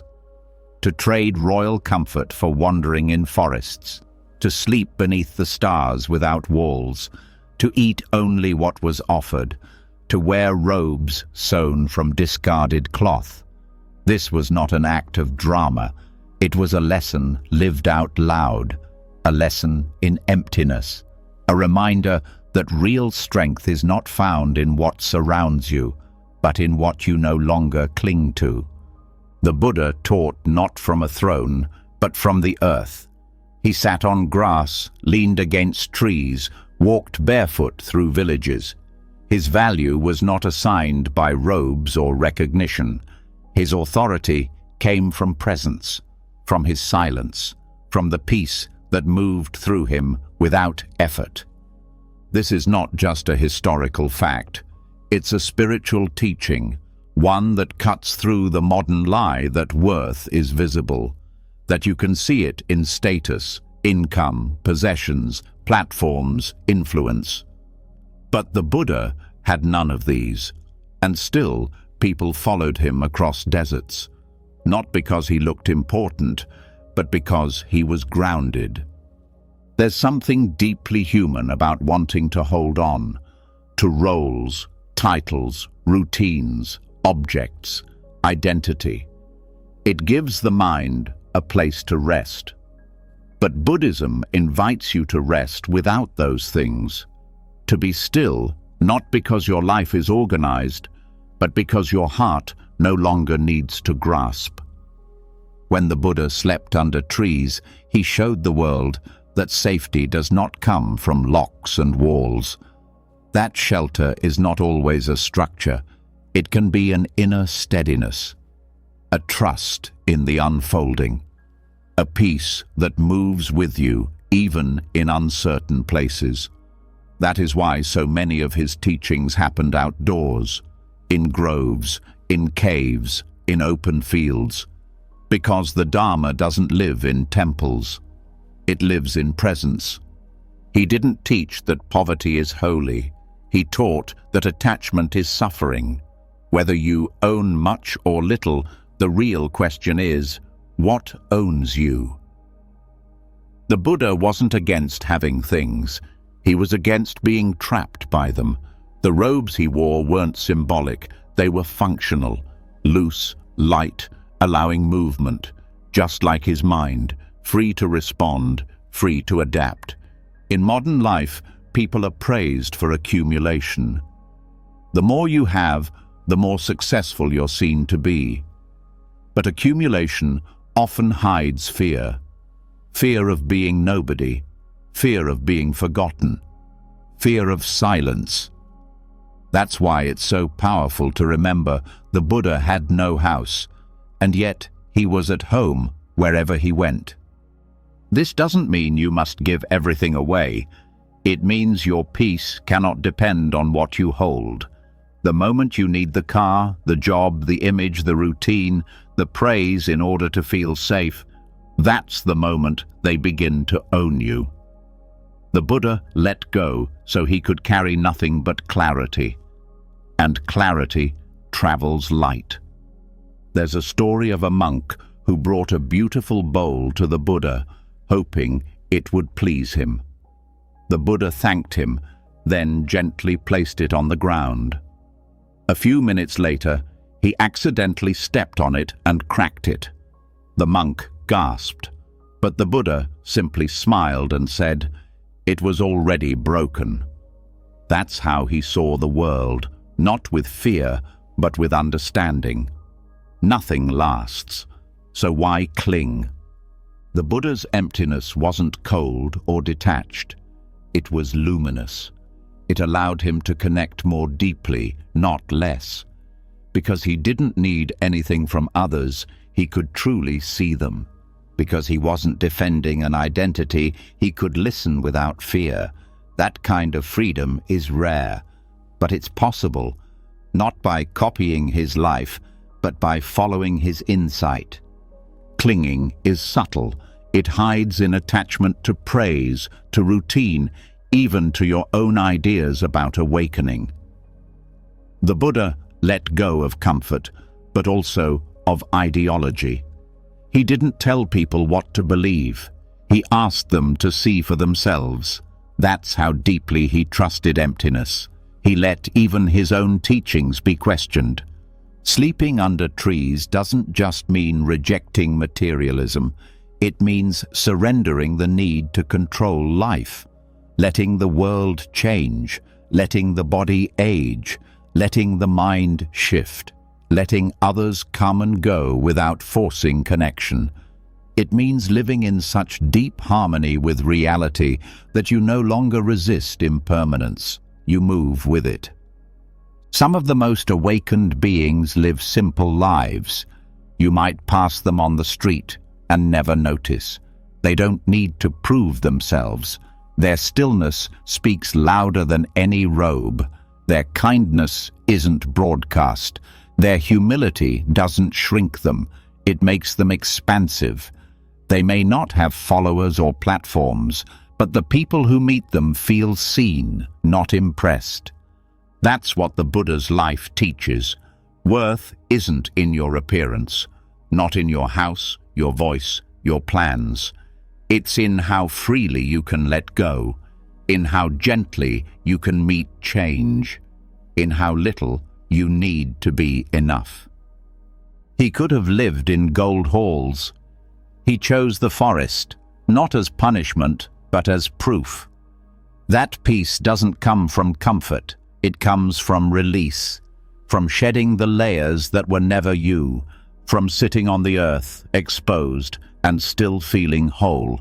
And this isn't about doing more. It's about carrying less story, less defense, less ambition. The Buddha didn't tell people to climb higher. He invited them to sit down, to stop seeking, to feel what's already present beneath the noise. Even now, centuries later, his teachings haven't aged, because truth doesn't expire. It doesn't need updating. The silence that held him as he lay beneath the trees is the same silence available to you now. It doesn't require perfect posture or perfect understanding. It only requires your presence. The worth that lived in the Buddha lives in you, not because you've earned it, but because it was never missing, even when you forget, even when you cling, even when you fall back into fear. It waits, quiet, whole, untouched. So when you feel unworthy, ask yourself, not what can I add, but what can I release? Not how can I fix myself, but what am I holding that no longer serves? The answers don't always come fast, but the questions open the gate. And now that the image of the Buddha resting under trees has settled, now that the truth has been felt in the quiet between possessions and the stillness beyond appearances, there's a deeper realization that begins to unfold, one that cuts through the core of modern identity, modern success, modern anxiety. It's the realization that being was never something to prove, and peace was never something to earn.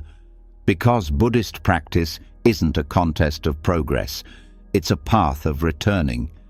You don't work your way into worth, you uncover what was never lost. This is the Dhamma of undeserved peace. There's a trap so many fall into without realizing. It sounds like this: I'll rest when I've earned it. I'll be kind to myself after I improve.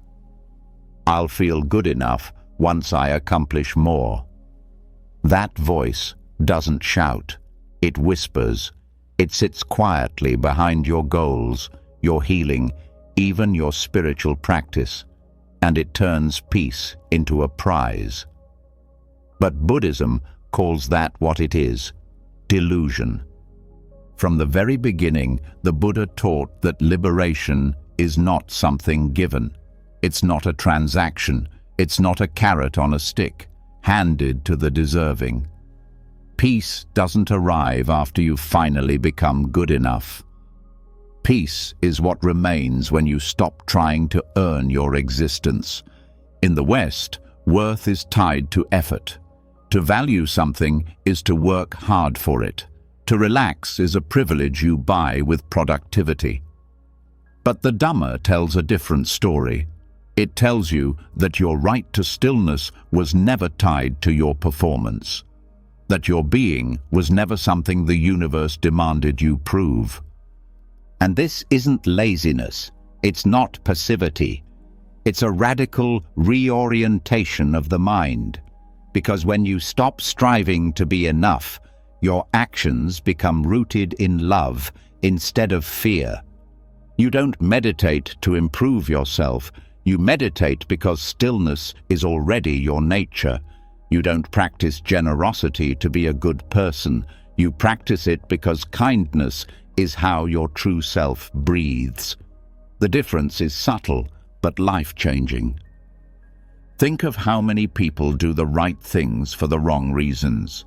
They speak with compassion while feeling empty inside. They pursue spirituality as if it were a job title. They treat self-improvement as a form of punishment. But the Buddha saw all of that as more craving. Craving for worth, craving for confirmation. And craving, no matter how noble it appears, leads to suffering.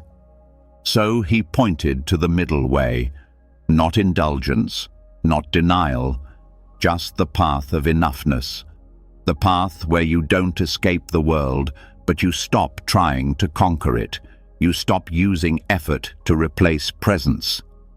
And you begin to trust the simplest truth of all, that awareness, pure and still, is enough. There's a reason the Buddha called his teachings a return, not an ascent, not a climb, but a coming back, back to the breath, back to the body, back to the moment. Because what you're looking for isn't in the future. It's not hidden behind progress.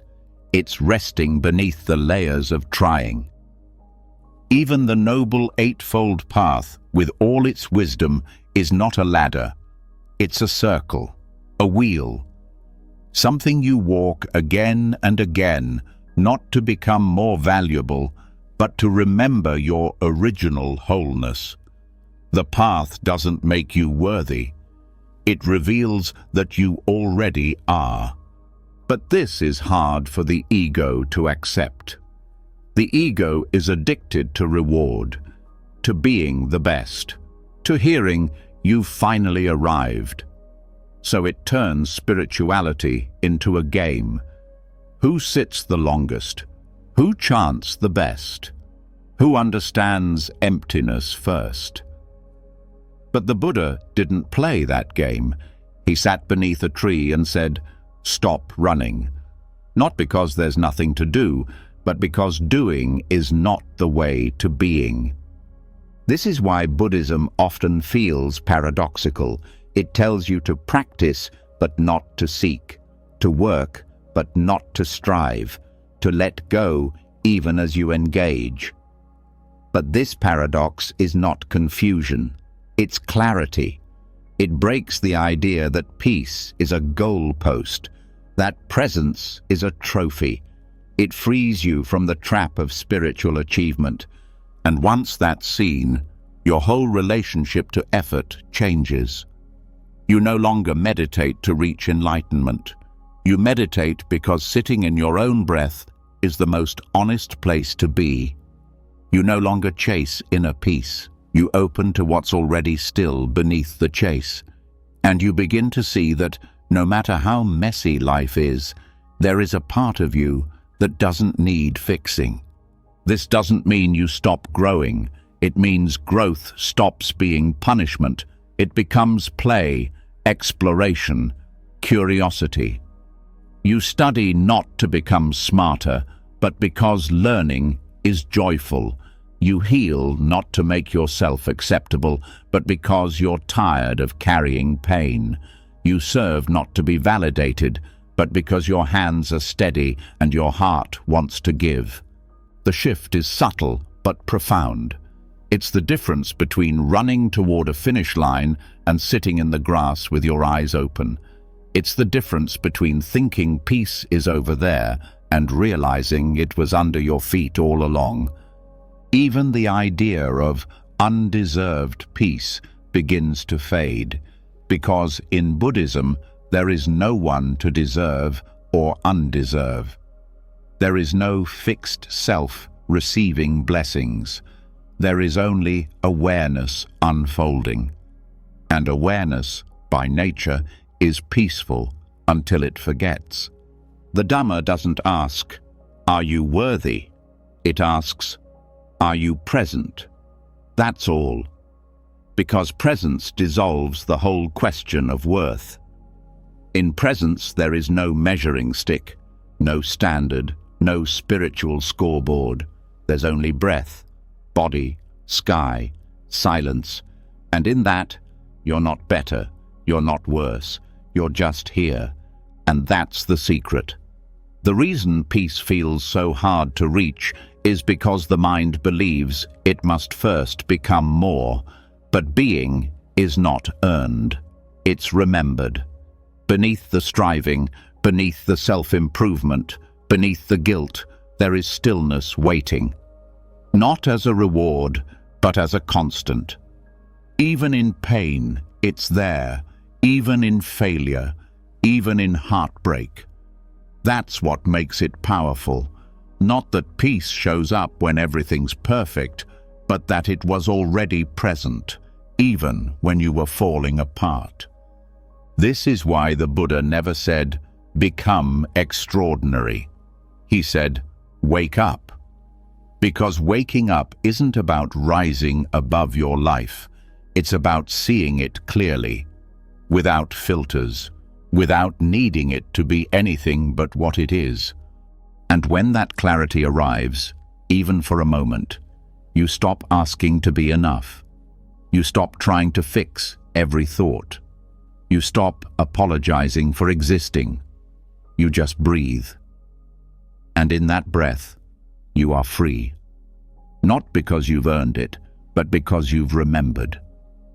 So the next time you feel the itch to prove, to strive, to justify your peace, pause. Feel the breath, watch the sky, touch the silence that's holding everything. And know this, you're allowed to rest. You're allowed to feel calm, even if you didn't earn it today. You're allowed to stop. Because in the Dhamma, the most radical act is not effort, it's presence. The most revolutionary path is not climbing, it's returning. And the most sacred truth is this: you are already enough, not someday, not when you're healed, right now. And once the search for peace ends, not in reward, but in remembrance, something even quieter starts to rise from within. Not pride, not accomplishment, but reverence. A kind of gentle awe that doesn't look outward for approval or upward for blessing, but inward, towards something older than striving, deeper than success, untouched by fear. This next lesson is not about submission, but recognition, because when the mind truly bows, it does not bow to hierarchy. It bows to itself. And in that gesture, something sacred wakes up. Not because it was created, but because it was finally seen. In Buddhist tradition, bowing is misunderstood by many. It is not a display of inferiority. It is not a form of self-erasure. It is not directed to a person, but to presence. When a monk bows before a statue of the Buddha, it's not worship.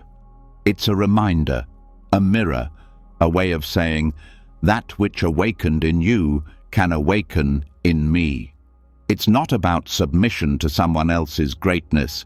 It's about remembering your own. But that kind of bowing doesn't begin with hands pressed together or heads lowered. It begins in the mind. In the moment, the mind stops fighting itself, stops proving, stops criticizing, stops demanding that every flaw be erased before respect can be felt.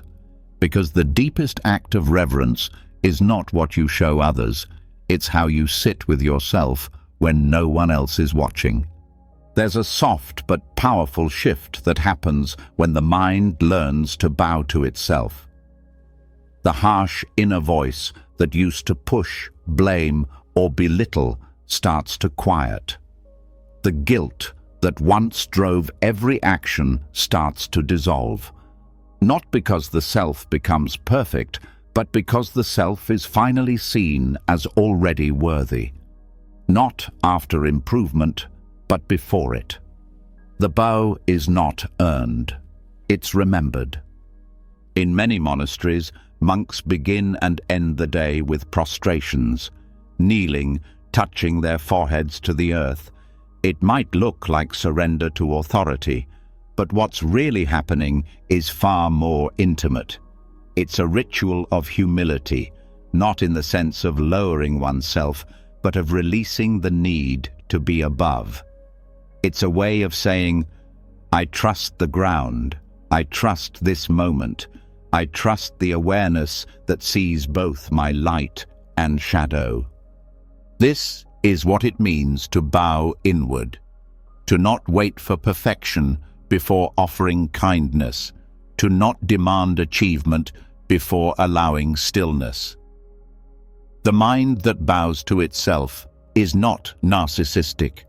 It is free, because it no longer places value outside. It no longer waits for applause to feel real. Think of how long you've gone seeking approval from the world. Teachers, parents, lovers, strangers. And every time it came, it vanished quickly. No compliment lasted. No recognition stayed. But when reverence turns inward, something changes. The need to be seen fades, because you're already looking, deeply, gently, without conditions. This doesn't mean ego is being fed. It means ego is being put down, not crushed, not judged, just released. The mind that bows to itself sees both its confusion and clarity and says, yes, you too are part of the path. Nothing is excluded, not the anger, not the grief, not the doubt. They are all met with dignity. That's what true reverence looks like. Not worship of the ideal, but welcome of the whole. The Buddha never claimed to be a god. He said, I am awake. And then he taught others to find that same awakening inside themselves, not through emulation, but through returning. That's why bowing to the Buddha is also bowing to yourself. Because the Buddha nature is not far away. It's the silence beneath your thoughts, the awareness behind your eyes, the love that hasn't left even when you did. And this doesn't require ceremony. You don't need incense or robes or chants. You can bow to yourself in the middle of a breakdown. You can bow in a hospital room, in a traffic jam, in silence after failure. What matters is not the posture. It's the pause. The moment you stop judging and start witnessing, that's the real bow. In Mahayana Buddhism, there's a teaching that every being has Buddha nature. Not might have, not will have. Has already, right now, even if they're lost, even if they're angry, even if they've forgotten. And this means that every moment you refuse to see your own worth, you are closing your eyes to that truth. Not because it disappeared, but because your mind did. To bow is to open your eyes again, to see the part of you that has never been stained, no matter what's happened, the part that was whole before the story began. And it's not hidden. It's not reserved for the few. It's closer than your breath. The only reason it feels distant is because the mind keeps moving, trying, proving. But the bow stops all of that. It says, "This is enough. I am enough. Now." Even if your life has been full of mistakes, even if shame has followed you like a shadow, even if you've spent years in noise and distraction, the bow is still there, waiting. The Buddha once said, "Just as the ocean has one taste, the taste of salt, so too does the Dhamma have one taste, the taste of freedom." That freedom is felt not when you rise above, but when you bow into what's already here. There's a great power in surrendering the need to be someone, to release the performance, to sit with your ordinary breath and see it as sacred. That's not weakness. That's not giving up. That's returning. That's reverence. And when the mind begins to bow to itself, compassion flows more easily. You stop being so hard on others. You stop measuring their worth with invisible standards, because you've stopped doing it to yourself. You begin to recognize the Buddha in every face, not as a metaphor, but as a lived truth. You start noticing how even strangers are struggling to feel worthy, how every angry word hides fear, how every harsh act hides a plea for belonging. And in seeing that, you stop needing to win. You stop needing to be right. You just want to be kind. That's the fruit of bowing, not submission, but connection. And this connection changes how you live. You stop chasing things that dim your light.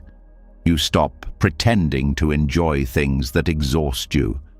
You speak less, but with more meaning. You move slower, but with more presence. You no longer chase being seen. You focus on seeing yourself, others, the moment. Bowing to yourself doesn't mean isolation.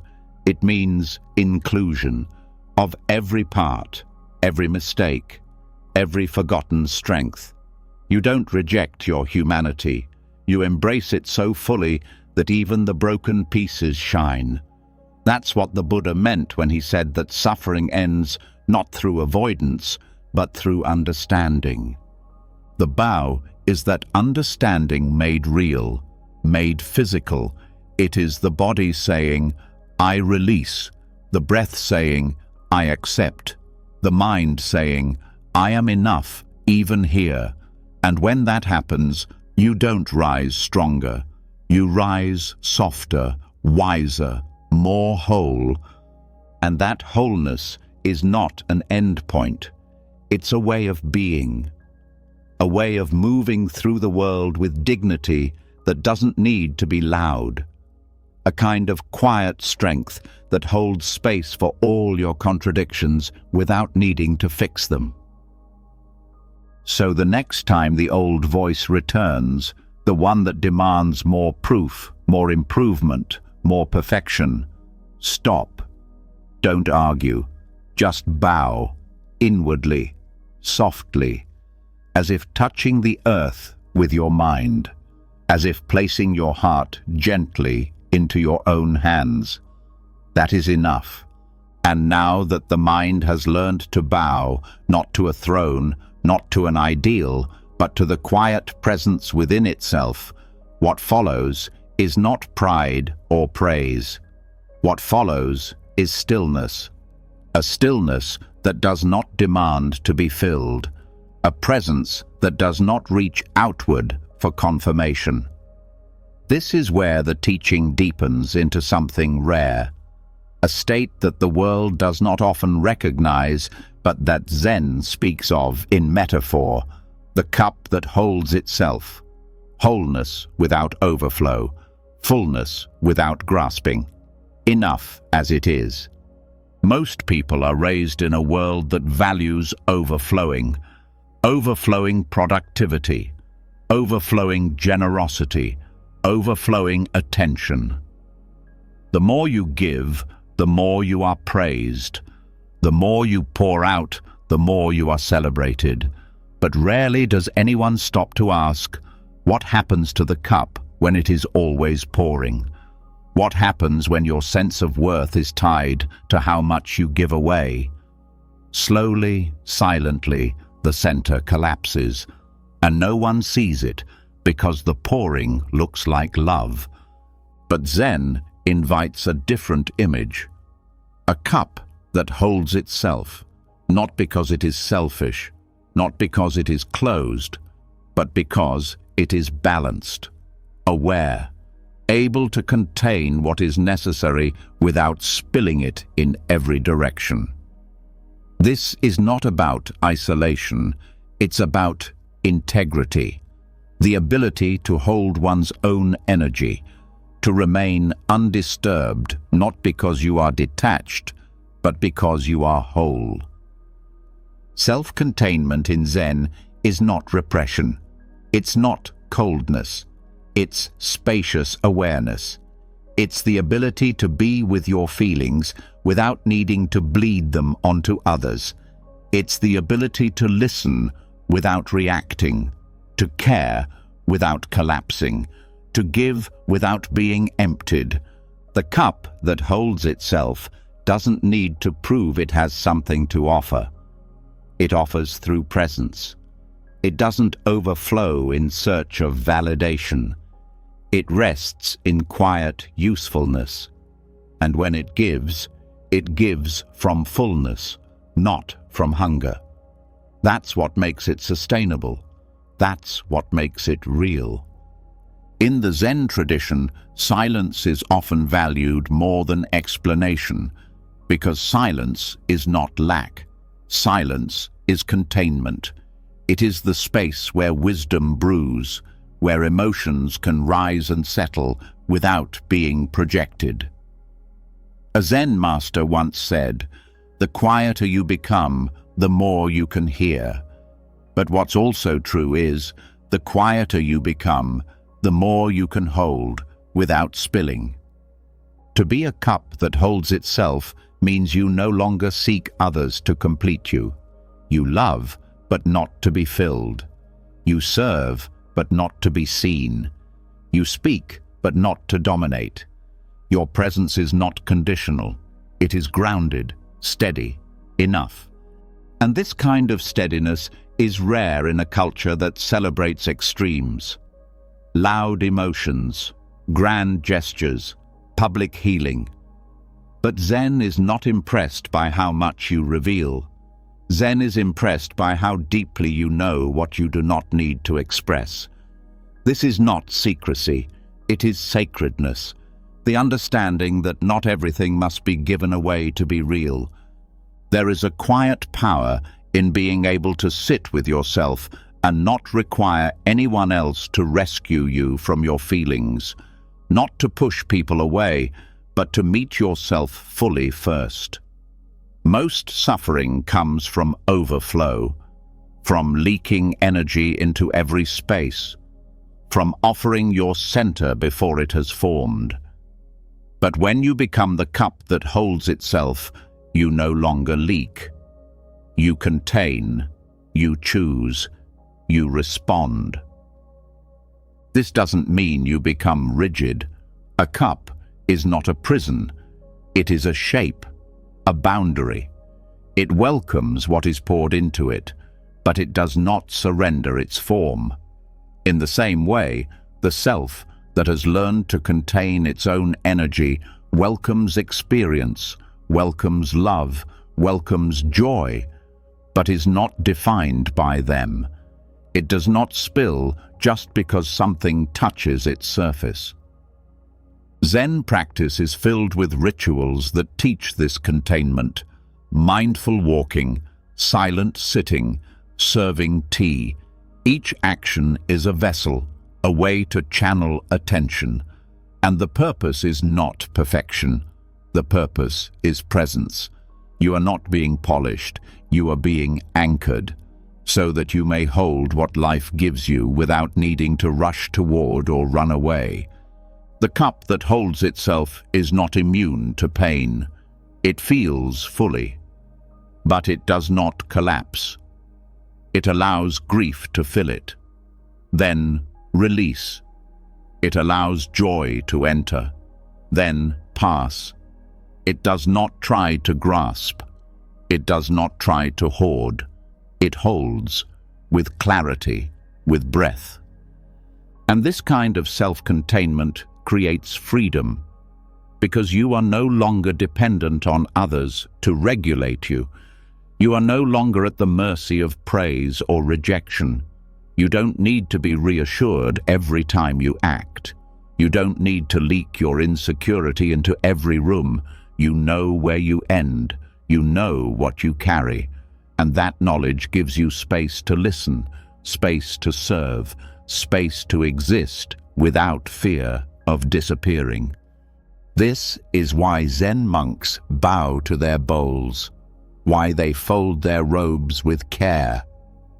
Not out of ritual obsession, but because everything that holds deserves reverence, including the self, especially the self. Because when the self becomes a steady vessel, everything it touches becomes steadier too. A person who contains themselves doesn't rush to interrupt. They do not dominate conversations. They do not make their sadness louder than the room. They make space. And in that space, others begin to relax. Because there is no pressure to perform, no urgency to react, just presence, just quiet permission to be. In this way, containment becomes a gift, not a wall, a gift. You are saying, "You are safe with me, because I am not spilling onto you. I am not using you to fix my chaos. I am meeting you from wholeness." That is intimacy at its highest form, not fusion, but respectful union, not control, but communion. And all of this begins not in practice, but in recognition. The moment you see that you do not need to chase overflow to prove your worth, you begin to soften. You stop over-explaining. You stop trying to be impressive. You stop rescuing everyone so you feel important. You just rest in yourself. And let that be enough. The cup that holds itself is not afraid to say no, not from defense, but from clarity. It knows when to give and when to wait. It doesn't apologize for resting. It doesn't perform exhaustion as virtue. It simply lives from center. And when the time comes to pour, it pours cleanly, with direction, with choice. You may still feel pulled to spill, to offer more than you have, to speak more than you mean. That's human. But now you know. You know there's another way, a way of being full and still, a way of holding your presence like water that doesn't need to flood in order to feel real. And once you taste that way of being, you begin to trust it. You no longer need to show your heart to prove you have one. You no longer need to weep loudly to be heard. You can sit quietly in your own presence, and the world begins to feel more bearable. Not because it changed, but because you did. This is why the cup that holds itself is not cold, it is not distant, it is not closed.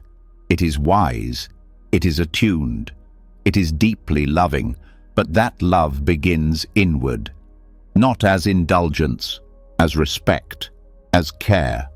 And only from that inward fullness can anything real flow outward. So next time you feel the urge to give past your limit, pause. Next time you feel invisible unless you speak, pause.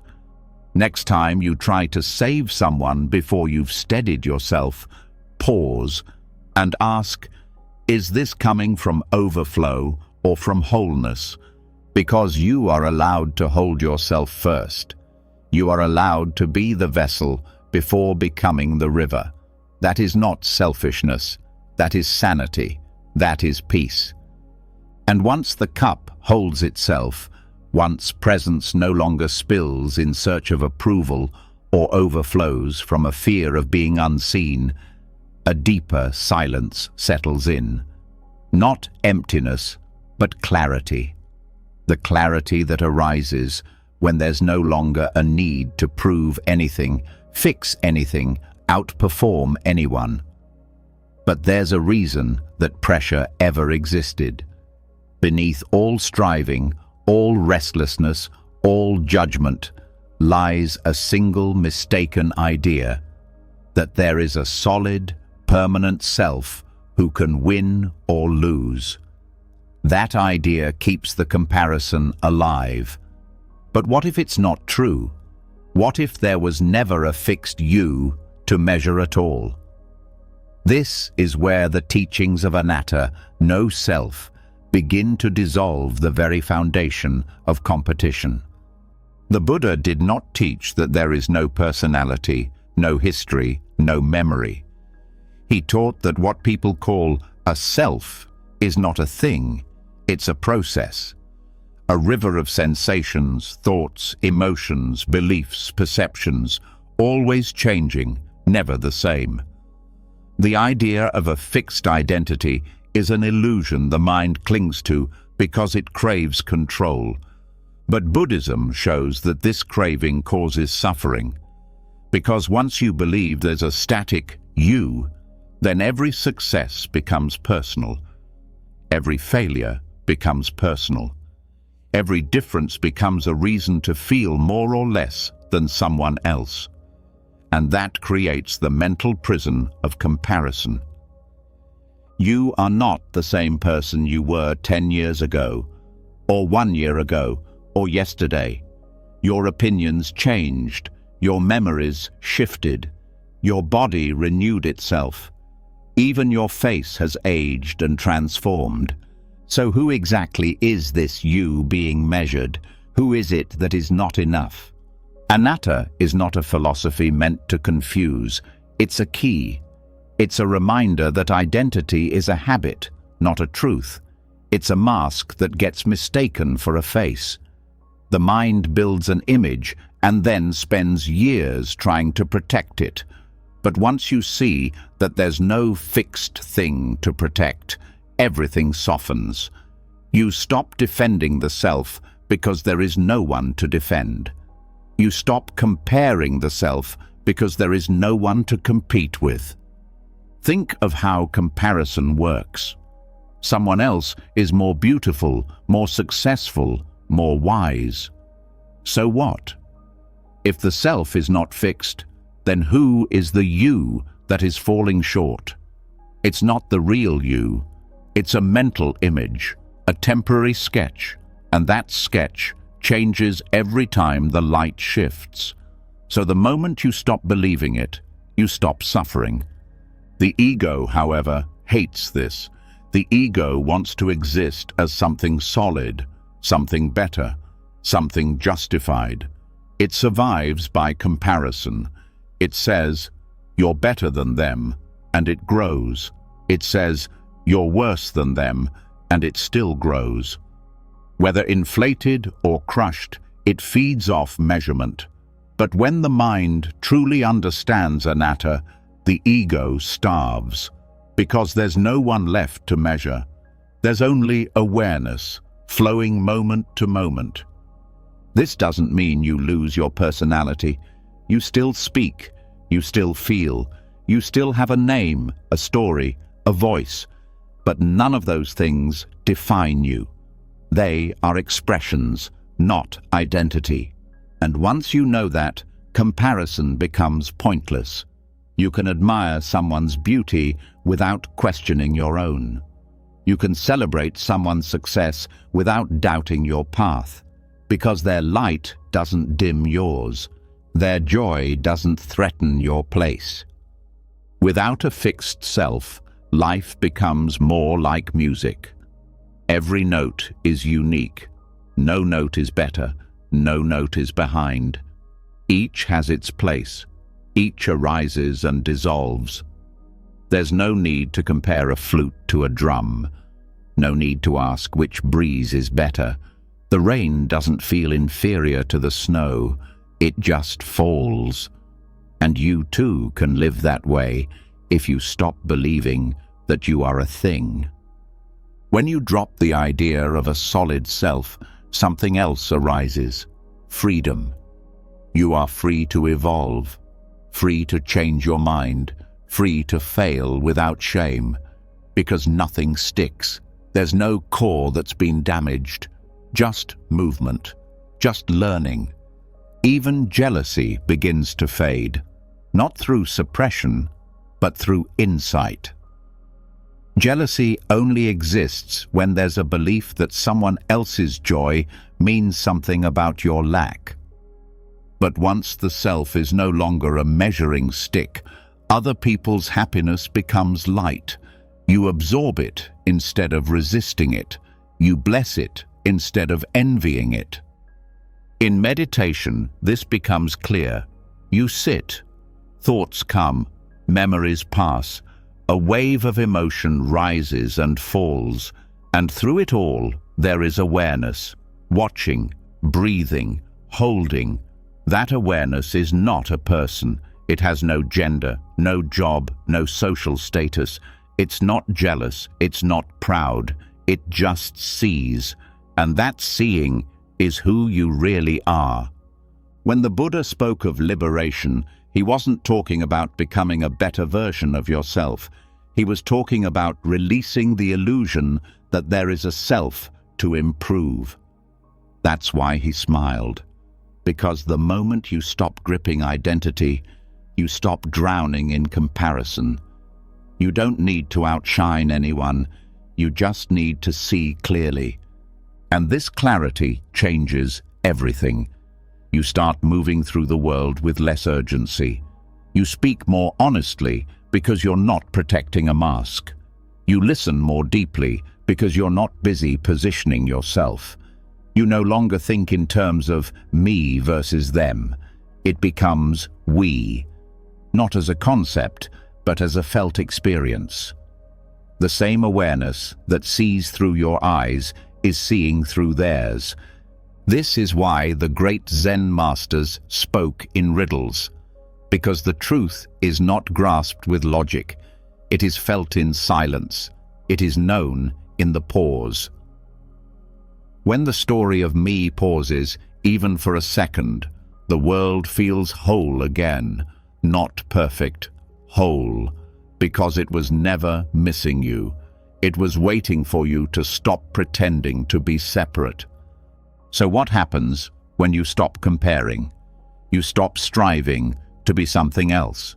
You start meeting yourself here, not as an achievement, as a presence. You begin to trust your own timing, your own unfolding, and you start seeing others not as competition, but as mirrors, teachers, allies on the path. The end of comparison does not mean you lose drive. It means your drive becomes clean. You are no longer running from shame.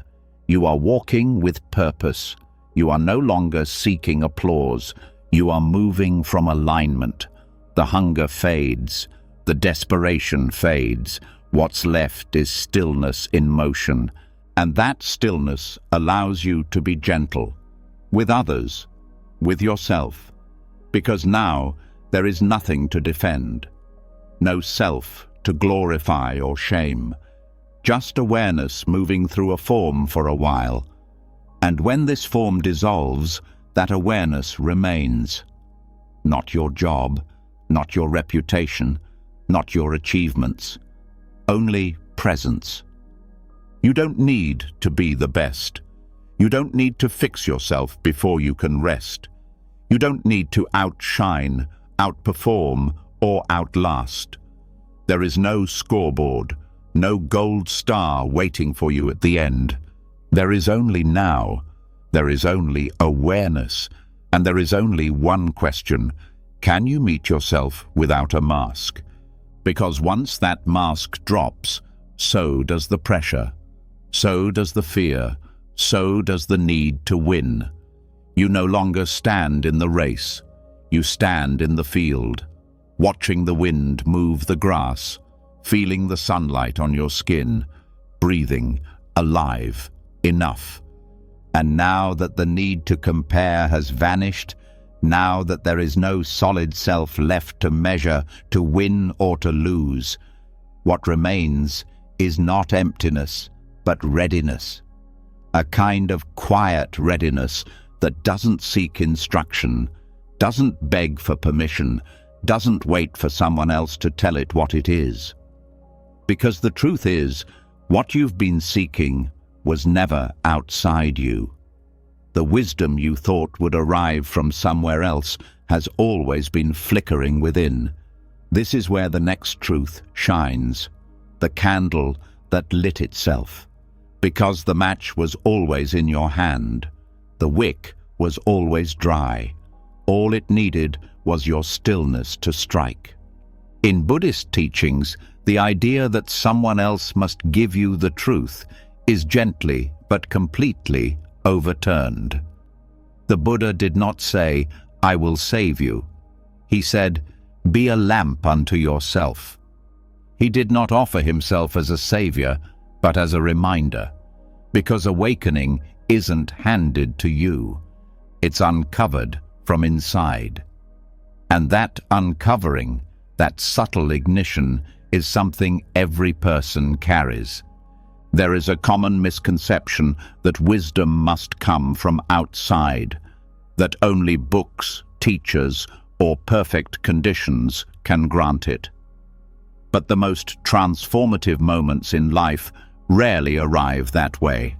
They appear in the silence between thoughts, in the stillness of grief, in the breath after surrender. You don't learn them, you remember them, and what you remember, you already are. This is self-arising wisdom, not knowledge picked up and stored, but insight that emerges from direct contact with what is. It doesn't need to be taught. It needs to be recognized, and recognition happens when the noise stops, when the identity quiets, when the grasping pauses, and what's left is clarity without source. The candle that lights itself doesn't need an outside flame. It needs friction. It needs presence. It needs that moment of truth when all your rehearsed answers fall apart, and what's left is your own knowing. Not inherited, not borrowed, yours.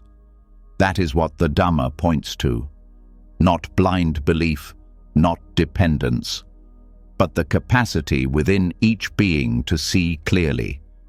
This is why Zen masters are known for being frustratingly vague.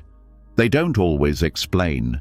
They don't satisfy curiosity, because true insight can't be spoon-fed. It has to erupt from within. A single word might spark it. A single moment might shift everything. But the shift happens in you, never to you.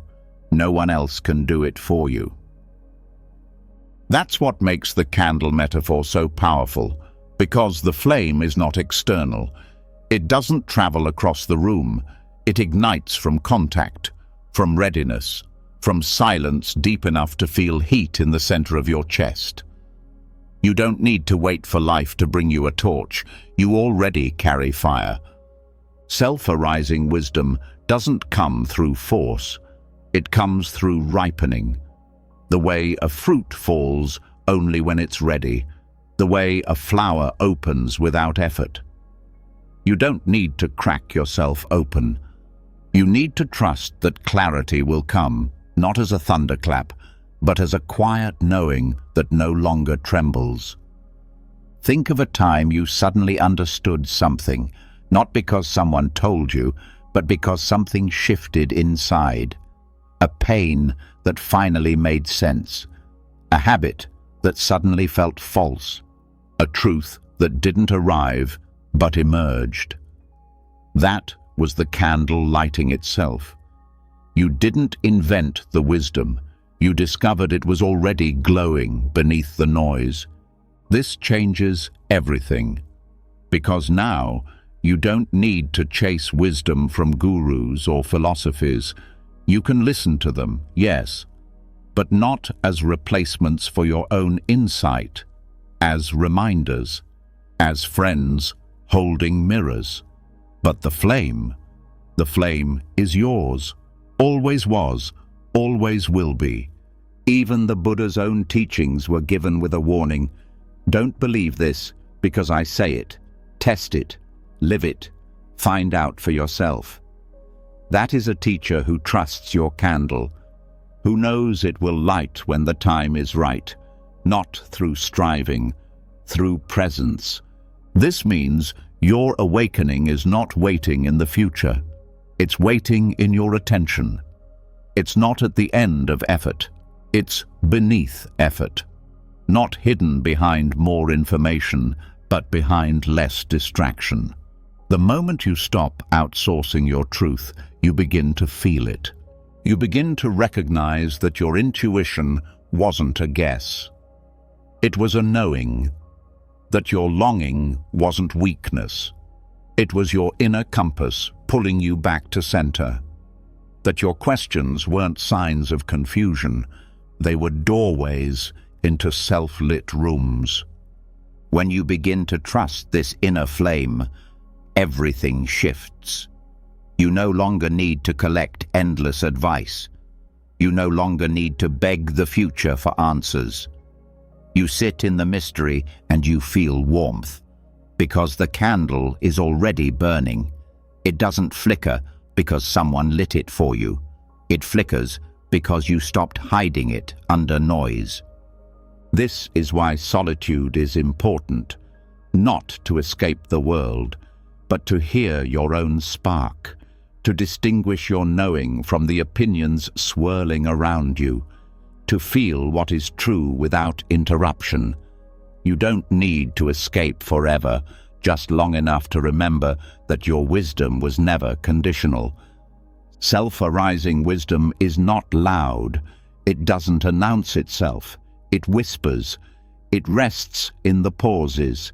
It shows up after the storm. Not with grand declarations, but with quiet shifts. It doesn't say, I know everything. It says, this is enough for now. And that's the gift. When you learn to trust your own flame, you stop waiting to be lit by others. You stop giving your power to voices that speak louder than your own. You listen, but you choose. You receive, but you filter. Because your knowing is no longer something fragile. It's alive. Even when you feel lost, the flame is there.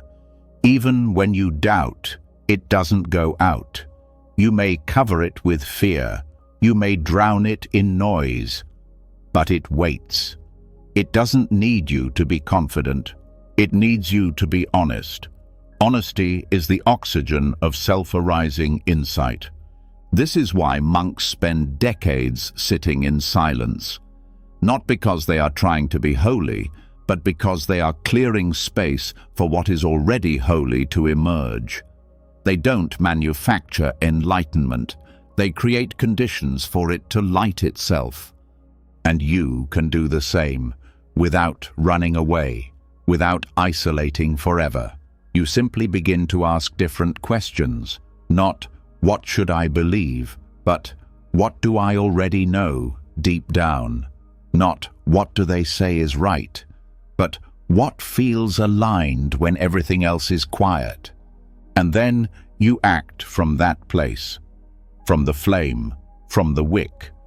From the inner warmth that doesn't need to be loud to be real. You speak from it. You walk from it. You rest in it. And slowly, your life becomes a reflection of what you already knew, but forgot you could trust. The candle that lights itself doesn't ask for praise. It doesn't burn to be seen. It burns because it's what it does. And your truth is the same. You don't need to announce it. You need to live it. And in living it, you light the way, not for others to follow, but for them to see they carry their own match. And now that the candle has been lit, not by someone else's spark, but by the quiet friction of your own presence, the room within begins to take shape. It's not filled with noise or flashes of insight. It's filled with something deeper, something older than your first breath, something softer than your loudest thought. Beneath every doubt, behind every anxious question, below every judgment you've ever whispered to yourself, there has always been a voice, not one that speaks in words, but in knowing. It is not outside of you. It is you beneath all the parts you've mistaken as the whole. This is the voice beneath all voices. Most people mistake the voice in their head for their truth. The fast one, the critical one, the planner, the doubter, the narrator that spins every experience into something to be judged or controlled. But that voice isn't your foundation. It's your surface. It rises and falls like wind over water. The deeper voice, the real one, doesn't rush. It doesn't convince. It doesn't need to win. It only waits for you to listen. This inner voice has been present your entire life. It guided you before you had words. It made you pause before decisions. It told you when something felt wrong, even when logic disagreed. It pulled you back from the edge, not with fear, but with a gentle, steady presence that simply said, no, or yes, or more often said nothing at all, but gave you clarity. This voice doesn't need volume to be heard. It needs space. The more noise in your mind, the harder it is to sense. But when the distractions fall away, when the identity quiets, the performance drops, the thinking relaxes. It speaks in a language beyond language. It speaks in stillness, in a felt sense of rightness, not morality, alignment. This voice doesn't argue. It doesn't justify. It doesn't explain itself. It simply knows. And that knowing isn't based on analysis. It's based on awareness. The part of you that sees clearly without needing a reason. It's what Buddhists call prajna, wisdom that arises not from books or theories, but from direct contact with truth. To hear this voice is to begin trusting yourself again. Not the self that's trying to be better or smarter or healed. The self beneath that. The self that was never missing. Most people think trust comes from proof, but the voice beneath all voices teaches that trust comes from presence. You listen long enough, and eventually you realize it's been right more than anything else you've followed. But this voice isn't loud because it doesn't beg for your attention. The ego does. The fear does. But this voice is patient. It doesn't panic. It waits for you to be still enough to feel it. It waits for you to stop thinking you need to earn clarity. Then it shows you that clarity was always underneath the confusion, not in opposition to it, but holding it. That's the paradox. The voice beneath all voices doesn't remove your thoughts. It holds them. It doesn't silence your doubts. It allows them to rise without being shaken. It doesn't fight the ego. It simply watches it pass, like weather. Because it knows what the ego forgets, that you are already enough. This voice won't give you all the answers. It will show you the right questions, the ones you've been afraid to ask, the ones you already know but haven't wanted to hear. It may not tell you what you want to hear, but it will always speak what your soul needs. Sometimes it says, let go. Even when the world says, hold on. Sometimes it says, rest, when everyone else says, push through. Sometimes it says, walk away, when your habits say, stay safe. And when you follow it, not blindly but fully, something unlocks. Not because life gets easier, because your resistance fades. You start making decisions without fear of judgment. You start expressing what you feel without rehearsing it first. You stop explaining yourself to people who are not listening. And you begin to realize that truth doesn't require defense. It just requires space. That's what meditation is for. Not to escape the mind, but to hear what's underneath it, to create the inner silence where the deeper voice can rise like a slow tide. That voice doesn't flood, it lifts you, gently, without force. There's a story in Zen about a student who asked the master, "How do I know if a voice is true?" And the master replied, "Does it make you quieter inside or louder?" The voice beneath all voices always brings stillness, not absence of emotion, but absence of conflict. You might still be afraid, but you're not lost. You might still be uncertain, but you're not at war.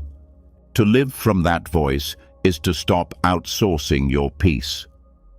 You no longer need someone to tell you what is right. You don't need to be told who you are. You feel it.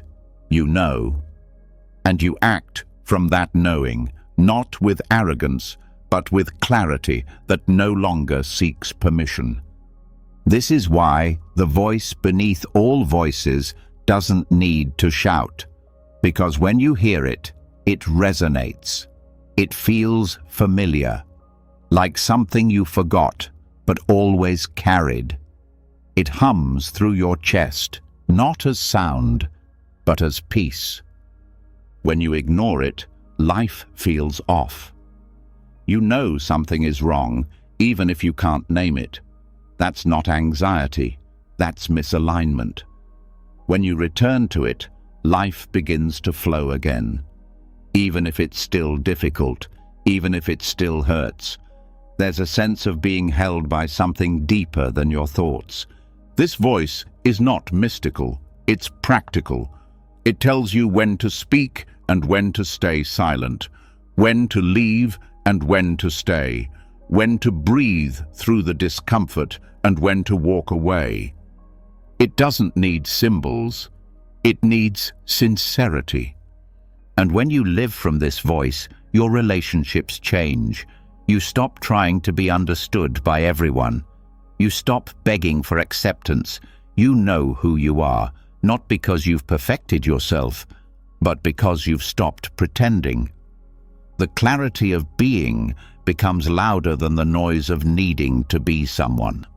To follow this voice is to return to center, not just during meditation, but during conflict, during confusion, during love, during loss. You stop looking for signs, you become the sign. You stop seeking light. You become the flame that never left. And in this way, you begin to live in alignment with your own nature. The world still swirls. People still misunderstand you. Fear still knocks. But your roots are no longer shallow. You're not bending to every gust. You're not floating in every tide. You're anchored, not in beliefs, in being. The voice beneath all voices doesn't tell you how to be special. It tells you how to be real, not impressive, whole. And from that wholeness, your presence becomes medicine. Not because it fixes others, but because it reminds them to listen to their own inner knowing. You don't teach this voice. You reflect it in how you walk, in how you sit, in how you pause before reacting, in how you hold your boundaries without apology, in how you look someone in the eye, not to assert power, but to offer stillness. So, if you've been drowning in doubt, the answer is not outside. The answer is silence. Make space, not for new ideas, but for old truths to rise again. You don't need another plan. You need to hear what you already know, but forgot to trust. And now that the voice beneath all voices has been heard, now that stillness has become more than silence, but a signal of your own inner wisdom, what begins to rise next is not something that asks to be seen, but something that quietly acts without needing to be noticed. Because the deepest sign that you know you are enough isn't how loudly you speak it or how often others confirm it. It's how gently you give without expecting anything in return. This is the kindness that doesn't need a witness. And it may be the truest proof that you've returned to your real self. In the world most people live in, kindness often becomes currency. It's praised, shared, and sometimes performed, not always with bad intention, but often with the subtle hope of recognition. To be thanked, to be seen as good, to be confirmed as worthy. But Buddhist thought moves in another direction. It asks, what if the purest kindness is the one no one claps for? And what happens when you do good without needing to be good in the eyes of others? The answer is both freeing and powerful. Because when kindness no longer relies on applause, it becomes limitless. You're no longer serving to strengthen an identity. You're serving because something inside you overflows. And that overflow is not loud. It doesn't need to post itself. It doesn't seek credit. It just gives, because giving is its own joy. This kind of compassion is not dramatic. It's subtle. It's in the way you pause to hold a door without needing a smile in return. The way you speak gently to someone who won't remember your name. The way you pick up something dropped on the sidewalk when no one's watching. These small private acts aren't small at all. They are evidence that your being is no longer trying to be proven. It is simply expressing itself. Buddhism teaches that metta, loving kindness, is not dependent on outcome. It doesn't change based on who receives it. You don't give it only to those who are grateful or those who deserve it by some mental scorecard. You give it because it's your nature, like a tree offering shade, whether the person beneath it thanks it or not. The shade is not performance, it's function, it's truth. When you begin to live in this way, something inside shifts. You stop keeping score. You stop needing the world to validate your goodness. You stop replaying moments in your mind, wondering if you looked generous enough. And in that stillness, a deeper satisfaction rises, one that doesn't come from being seen as kind, but from knowing that your kindness was real. This doesn't mean you avoid praise or push it away. It means you no longer depend on it. Praise becomes a breeze, not a fuel source. You hear it, you smile, and you move on, not because you are indifferent, but because your center is no longer hungry for approval. It has been fed by something simpler: intention. That's where true freedom lives. Not in being thanked, in knowing you did what felt right even if no one ever knew, in walking away from the act with nothing in your hands but peace. That peace doesn't glow like a trophy. It hums like quiet rain, and that quiet rain softens everything. There's a Zen saying, when the compassion in your heart spills over, let it touch the ground, not the stage, not the crowd, the ground, because the earth receives everything without needing to name it. That's what kindness becomes when it no longer asks for attention. It becomes nourishment. This is why some of the most generous people are invisible. They give without announcing, they support without being credited, and their energy feels like safety, not because it lifts you up in front of others, but because it reminds you that care is still real in a world that often forgets. The moment you realize that kindness is not something you have to prove, you also stop withholding it when it's not acknowledged. Your compassion becomes constant, not because people deserve it, but because you've remembered that your value doesn't rise and fall based on how others respond to your actions. It's easy to be kind when people are watching, harder when no one is. But the kindness that requires a witness is still tethered to identity, and identity is fragile. The moment it isn't validated, it retreats. But the kindness that rises from presence doesn't need a reason. It is reason. It is proof that the voice beneath all voices has settled into your bones. Buddhist monks often speak of dana, generosity, as one of the foundations of spiritual life. But they never said it must be visible. The giving is the path, not the recognition. And the more invisible the act, the more ego dissolves. That's why sweeping the floor in silence, or tending to the sick with no thanks, or offering a meal to someone who never looks you in the eye, these are not lesser forms of service. They are the purest. This doesn't mean you never speak of your actions, but when you do, it's not from ego, it's from sharing the light. When the heart is full, it glows, but it doesn't ask to be photographed. It just burns. Kindness without witness also deepens your own self-respect, because you start to feel the difference between pretending and embodying. You know when your action was real, not because someone else approved, but because you walked away lighter, because the giving left no residue. That's the sign. When nothing sticks to your hand after the gesture came from your truth. And this opens the door to something even more radical: being kind to yourself without an audience. No praise, no cheerleaders, just the quiet decision to rest, to forgive, to nourish. Not because someone told you it was okay, but because your being whispered, "You're allowed to be soft here."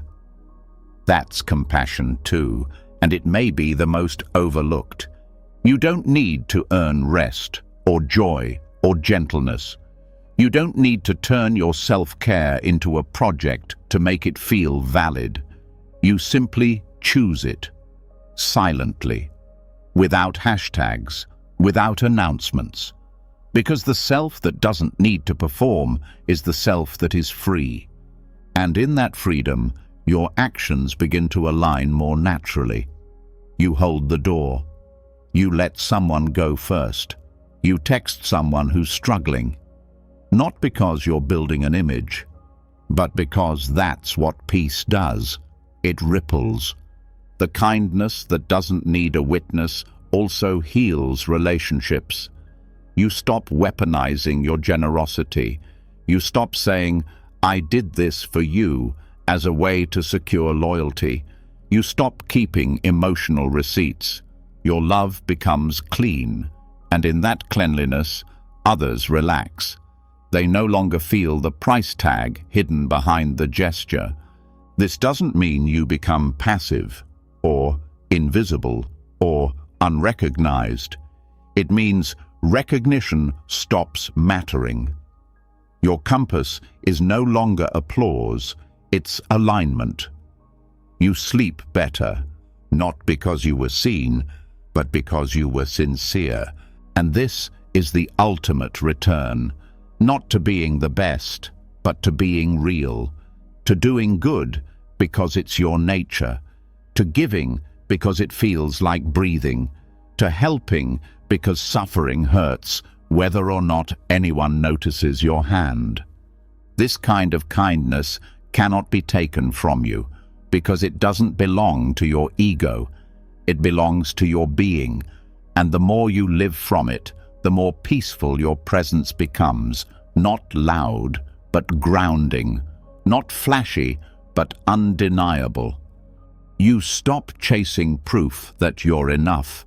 You know it, because only someone who knows they are whole can give without needing to be thanked. And only someone who trusts their own goodness can walk away without needing a mirror to reflect it. So, if no one saw your kindness today, that doesn't mean it didn't matter. It may have mattered more, because kindness without a witness is the sign of a soul that's no longer trying to be valuable. It simply is. And now that kindness has returned to its natural place, quiet, unforced, needing no audience, the heart begins to soften in a different way. Not from the warmth of giving, but from the absence of needing. Not because it is full of more, but because it has stopped grasping. There's a rare and sacred truth that begins to show itself here. It is not fulfillment that proves you are enough. It is the stillness between cravings. The moments when nothing is needed, nothing is chased, and yet peace remains. This is the space between desires. And in that space, something ancient and calm finally says, "This is it." Desire itself is not the problem. In Buddhism, craving is what binds, not the simple wish to feel, to grow, to connect. But even deeper than craving is the emptiness that follows it. The space after one wanting fades, but before another appears. That space is rarely noticed, yet it holds more truth than any achievement ever could. In that space, there is no story, no ambition, no comparison, no goal to grab or fear to avoid. Just breath, just presence. And that's where your sufficiency becomes obvious. Not because you did something, but because you didn't need to. Most people live between cravings without realizing it. The rush from one longing to the next creates the illusion of continuity, but underneath is a rhythm, a pulse, a rise and a fall, a wanting and a release. And what if the release was the real you? What if who you are isn't found in the fire of desire, but in the space it leaves behind? Buddhist thought doesn't tell you to destroy desire. It teaches you to see it, to watch it rise and pass, to not confuse its urgency for identity. And in doing so, it reveals the space that was always there, the awareness that doesn't want or wait, the you that was never incomplete. That's why monks renounce certain pleasures, not because joy is bad, but because they are listening for the silence beneath longing. And in that silence, they find a different kind of joy, one that doesn't surge, one that doesn't crash, one that simply is. This spaciousness isn't empty in a hollow way. It is empty in the way the sky is, capable of holding anything, yet not shaped by what passes through it. When desire disappears, even for a breath, you meet the part of yourself that is not chasing, not proving, just watching. And that watcher is not neutral. It is compassionate. It is alive. It knows when something is worth pursuing, not because it will complete you, but because it resonates with your deepest peace. That's how you begin to act without attachment, to desire without being enslaved. Because what you learn in the space between desires is that peace is not the result of satisfaction. It is the condition of being unhooked. When you are not pulled forward or pushed back, you are free. And that freedom is not flashy. It's not a high. It's a grounded, clear, unshakable yes to life. This space teaches you that you are not your hunger. You are not your dream. You are not even the fulfillment of it. You are what watches the cycle and knows it for what it is: impermanent, beautiful, harmless, when not mistaken for identity. In daily life, this spaciousness shows up in the pause before reaction, in the breath before consumption, in the second you step outside to feel the air instead of scrolling for distraction. These aren't minor acts, they are doorways. Desperation cannot survive in this space, not because your circumstances are perfect, but because your relationship to them has changed. You no longer reach to be real. You rest, you breathe, you listen. You say, "Let's see what arises next," without anxiety. And when desire returns, as it will, you greet it not with guilt or fear, but with curiosity. What does this want from me? What is it promising? Do I need it, or am I afraid of not having it? And sometimes you let it pass, not because you're denying yourself, but because you've remembered that your being is not built on desire. It is revealed in its absence.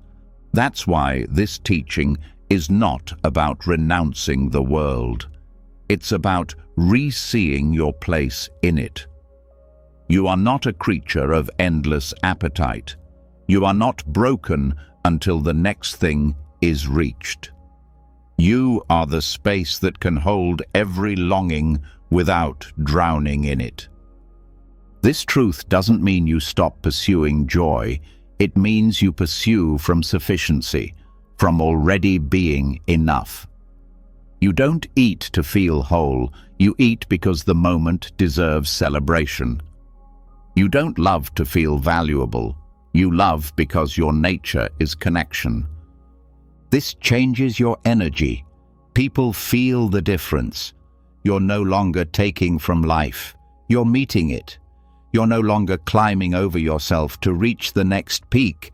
You're walking the path, knowing that each step is whole. That doesn't mean life is always gentle, but it means you are. Desire will still whisper. That's fine. It's not an enemy. It's a visitor. It only becomes dangerous when it lives in your house. But when it knocks and leaves, you remain. And what remains is peace. Not as a trophy, but as your default. Think about it. You've had moments watching a sunset, holding someone's hand, breathing after a long day, where there was no future, no next thing, no narrative, just being. Those weren't empty. They were full, because they were undivided. That fullness doesn't need decoration. It doesn't need to be posted or explained. It just exists. And it proves, beyond argument, that you don't need to achieve anything to be whole. You don't need to grab more to matter. You may forget this. That's okay. The spaciousness doesn't disappear. It just waits. Every breath is a chance to return. Every moment is a doorway. And the more you step through, the more your nervous system resets. The more your body trusts, the more your mind settles. Eventually, even desire becomes transparent. Not wrong, just visible. You don't resist it, you don't obey it, you witness it, and sometimes you follow, sometimes you don't. Either way, your value is unchanged. This is why the Buddha smiled so often, not because he had everything, but because he had nothing he needed to cling to. His joy came not from what he held, but from what he no longer had to chase. And in that stillness, love became purer, thought became clearer, life became enough. So the next time you feel like you're falling behind because you're not achieving fast enough, pause. The next time you think happiness is one more success away, pause. The next time you notice everyone else reaching for more, pause. And in that pause, feel the space between desires. That space is not empty. That space is your truth. And now that the space between desires has been seen, now that your being has learned to rest in the quiet where nothing is missing, what arises next is not effort, not achievement, but something even more subtle. Something that doesn't need to be felt to be true, doesn't need to be noticed to be meaningful. It's not about striving to be good or beautiful or useful. It's about the kind of presence that is all of those things, without trying. This is the lesson of the tree that didn't know it was beautiful. A truth so quiet, most people miss it. But if truly seen, it can set down the final weight you never realized you were carrying. A tree doesn't look at its leaves and say, "These are good enough." It doesn't gaze at its bark and ask, "Am I still growing?" It doesn't count its blossoms, wondering if they are as colorful as last year's. It simply grows, not because someone told it to, not because it's trying to impress, but because it is its nature. Roots deepen, branches extend, leaves open, seasons change, and none of it is performative. Yet people rest in its shade. Birds trust its branches. Soil is fed by its fallen leaves. The world benefits from something that never once questioned its worth. It never needed to know it was beautiful to give. It never needed to be told it was valuable to continue. In Buddhism, this is close to the concept of suchness, the idea that things exist not with meaning assigned by the mind, but with value simply because they are. The tree is not sacred because it fits a category. It is sacred because it lives as it was meant to. That's the lesson we forget when we live in constant self-measurement. People are conditioned to track progress, to ask, "How am I doing? How do I compare? What do they see when they look at me?" But a tree never asks these things. It doesn't grow more quickly when praised. It doesn't wither from being unseen. It responds only to light, water, and time. And yet, it provides so much simply by existing. What if that is also you? There are people who move through the world without knowing how much they're healing others. They don't speak loudly. They don't make grand declarations. But something about their presence brings peace. They give calm without noticing. They offer refuge without trying. Because they are not performing their goodness. They are simply rooted in it. And the deeper their roots, the more they give. Not because they are trying to be generous, but because that's what happens when you stop striving and start being, just like a tree. The mind, however, doesn't like this. It wants confirmation. It wants evidence. It wants applause. It wants to know it's beautiful. But beauty that needs permission is still caught in hunger. Real beauty doesn't ask to be confirmed. It radiates without effort, and often without awareness. This is why the wisest people often appear ordinary. They are not trying to shine. They are just not hiding. They have nothing to prove. So their energy becomes gentle, wide, grounding, like the shade of a great tree, cool, unnoticed, but unmistakably needed. To live this way is not to reject recognition. It's to stop chasing it. If it comes, fine. If not, still fine. Your roots do not grow deeper from compliments. They grow from silence, from stillness, from consistency, from staying through the seasons, even when no one is watching. This is how self-worth transforms, not by building a stronger identity, but by dissolving the idea that you need to be aware of your value in order to have it. You don't. The tree never will, and it is no less complete.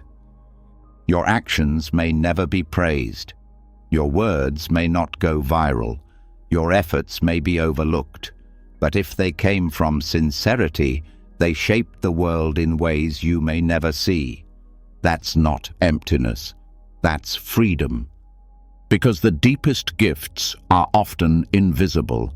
You don't see the root systems that keep forests alive.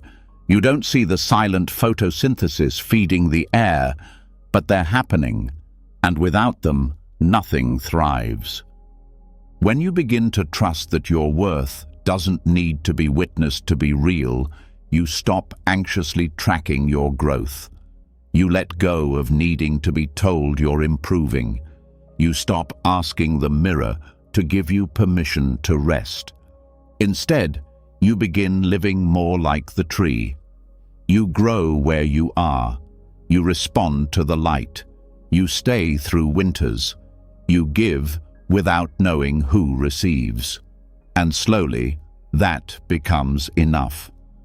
This kind of enoughness is rare. Because it doesn't scream, it doesn't insist, it doesn't make a brand out of itself, but it is unmistakable. People feel it when they're near you.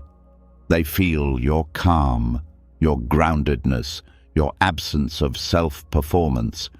And even if they can't explain it, they trust it. You don't have to convince anyone of your worth when your presence is sincere. That sincerity is the quiet proof, not through words, through energy, through steadiness, through the way you keep showing up, not to be admired, but to offer shade, fruit, air. The ego may still whisper. It may say, "What's the point if no one sees?" But that's not your true voice. That's the hunger you inherited from a culture obsessed with attention. The real voice is quieter. It says, stay rooted, keep growing, give what you are. And when you live that way long enough, you begin to relax. You begin to trust the unfolding. You begin to smile without reason. Not because life got easier, but because you stopped needing it to admire you back. You stop wondering if your beauty is visible. You start knowing that your presence is the beauty. Not flashy, not temporary, just enduring. And even when storms come, you don't panic. You sway, you bend, you lose a few leaves, but your trunk holds. Because it was never grown for applause. It was grown for truth. This way of being isn't taught much. It's too quiet for that. But it is remembered in the presence of those who live it. You felt it before, in someone who didn't rush to speak, didn't need to prove, didn't grasp for your approval. You may not remember what they said, but you remember how you felt near them. That's the root. That's what remains. So, if you ever doubt your value again, pause. Don't reach. Don't plead. Just stay. Just breathe. Let your roots speak. Let your stillness become your message. The tree doesn't bloom more beautifully because it knows it's being watched. It blooms because it's time. And its time comes whether anyone's looking or not. And now that the lesson of the tree has taken root, now that being without striving, giving without knowing, and blooming without the need for validation have become part of your understanding, the ground beneath all of it begins to show its deeper nature. Not as something solid to cling to, but as something vast to trust. What lies beneath the branches, beneath the stillness, beneath even the self that witnessed it all, is not a void to be feared, but a presence that needs no name. This is the emptiness that felt full, not a loss, but a liberation, not absence, but everything, held without ownership. In Mahayana Buddhism, the word shunyata is often translated as emptiness. But it's not the cold emptiness of despair. It is not a rejection of life. It is not nothingness. It is the emptiness of false identity, the emptiness of ego, the emptiness of needing to be a fixed thing in a changing world. And when that kind of emptiness is truly seen, what rises is not hollowness, but peace. Most people fear the idea of being empty because they confuse it with being erased. But shunyata doesn't erase. It reveals. It strips away what was never really there. The clinging, the identity, the desperate attempt to define yourself in a world that refuses to hold still. Emptiness says, you don't need to be anyone, because you already are part of everything. This is not philosophy. It's freedom. When the idea of me starts to dissolve, suffering follows, not because pain vanishes, but because the one who thought they were trapped in it begins to disappear. And in its place, something quiet and luminous appears, a presence that no longer needs protection, a heart that no longer needs to perform. This is fullness without ego, the kind of richness that doesn't belong to anyone, the kind of aliveness that doesn't scream for attention. Like a clear sky, it holds everything but clings to nothing. You are not less when you are empty of self. You are more, because in that emptiness there is finally space for the world to flow through you. A thought arises, and it's seen. A feeling surfaces, and it passes. A memory returns, and it is held, not as identity, but as weather. When the self is empty, everything can be welcomed, because nothing sticks, nothing threatens, nothing defines. You are not the wave, you are the ocean it passes through. And in this way, shunyata is the opposite of loss. It is the end of clinging, the end of becoming, the end of exhaustion. And from that ending comes rest, not sleep, not retreat, but the kind of rest that lives at the center of all motion, the calm that does not need to be achieved because it was never disturbed. To live from this place doesn't mean you walk around in a trance. It means you are no longer hijacked by your identity. You can play a role without believing it defines you. You can feel anger without becoming it. You can experience joy without needing to hold it forever.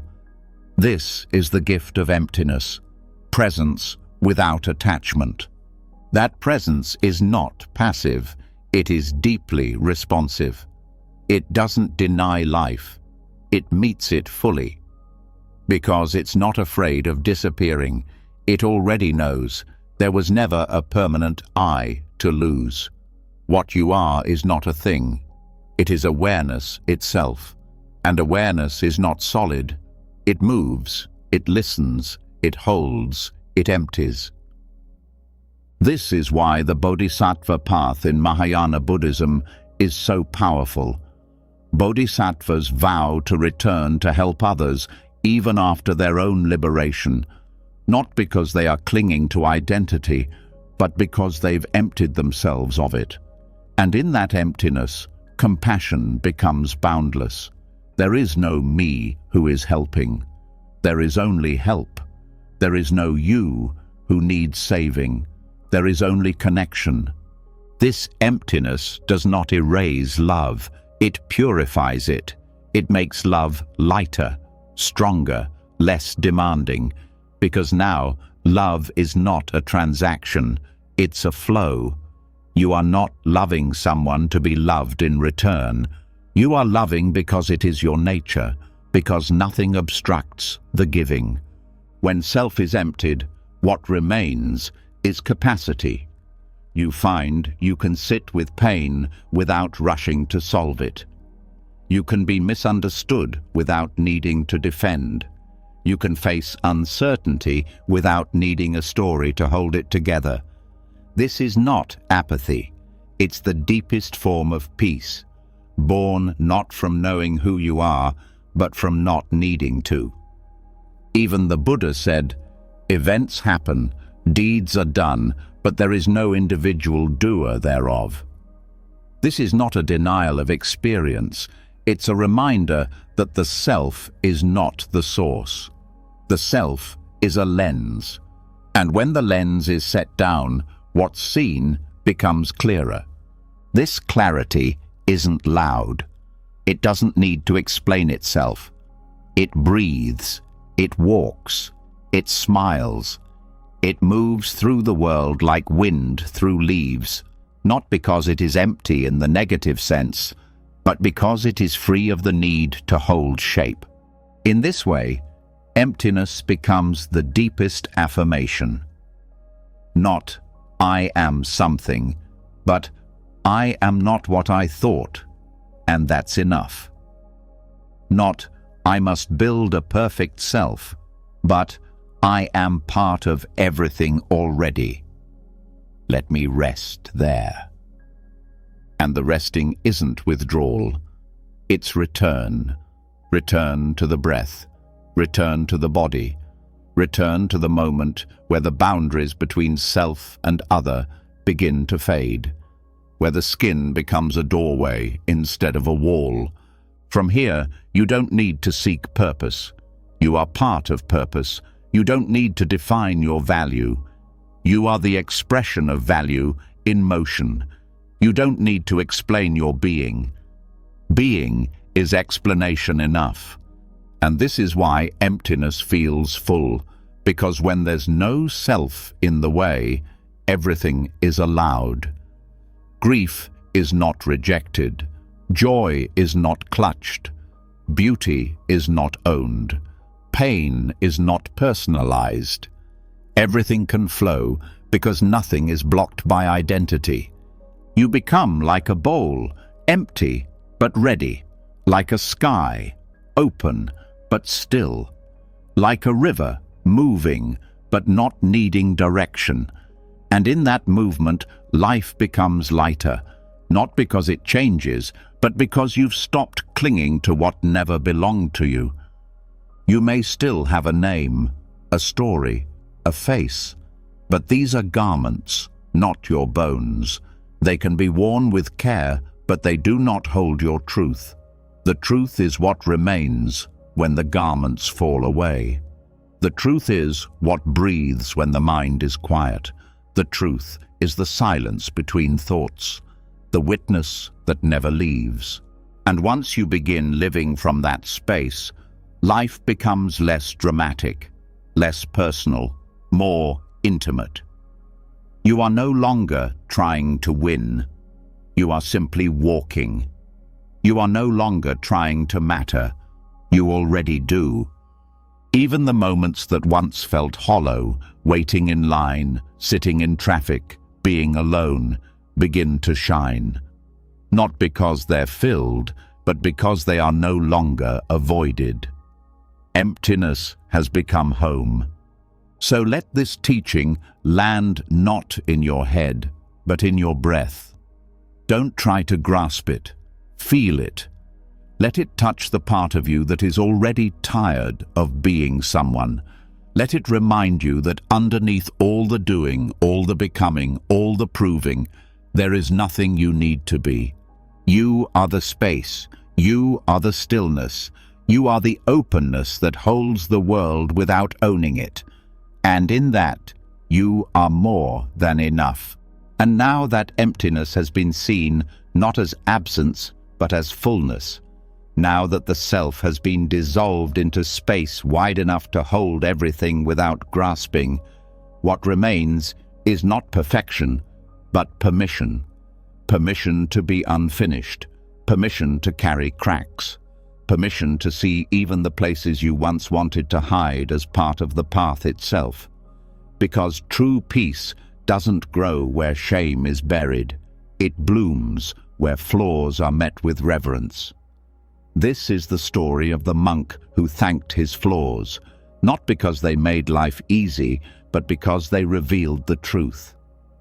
In Buddhism, awakening doesn't arrive in spite of our imperfections. It comes through them.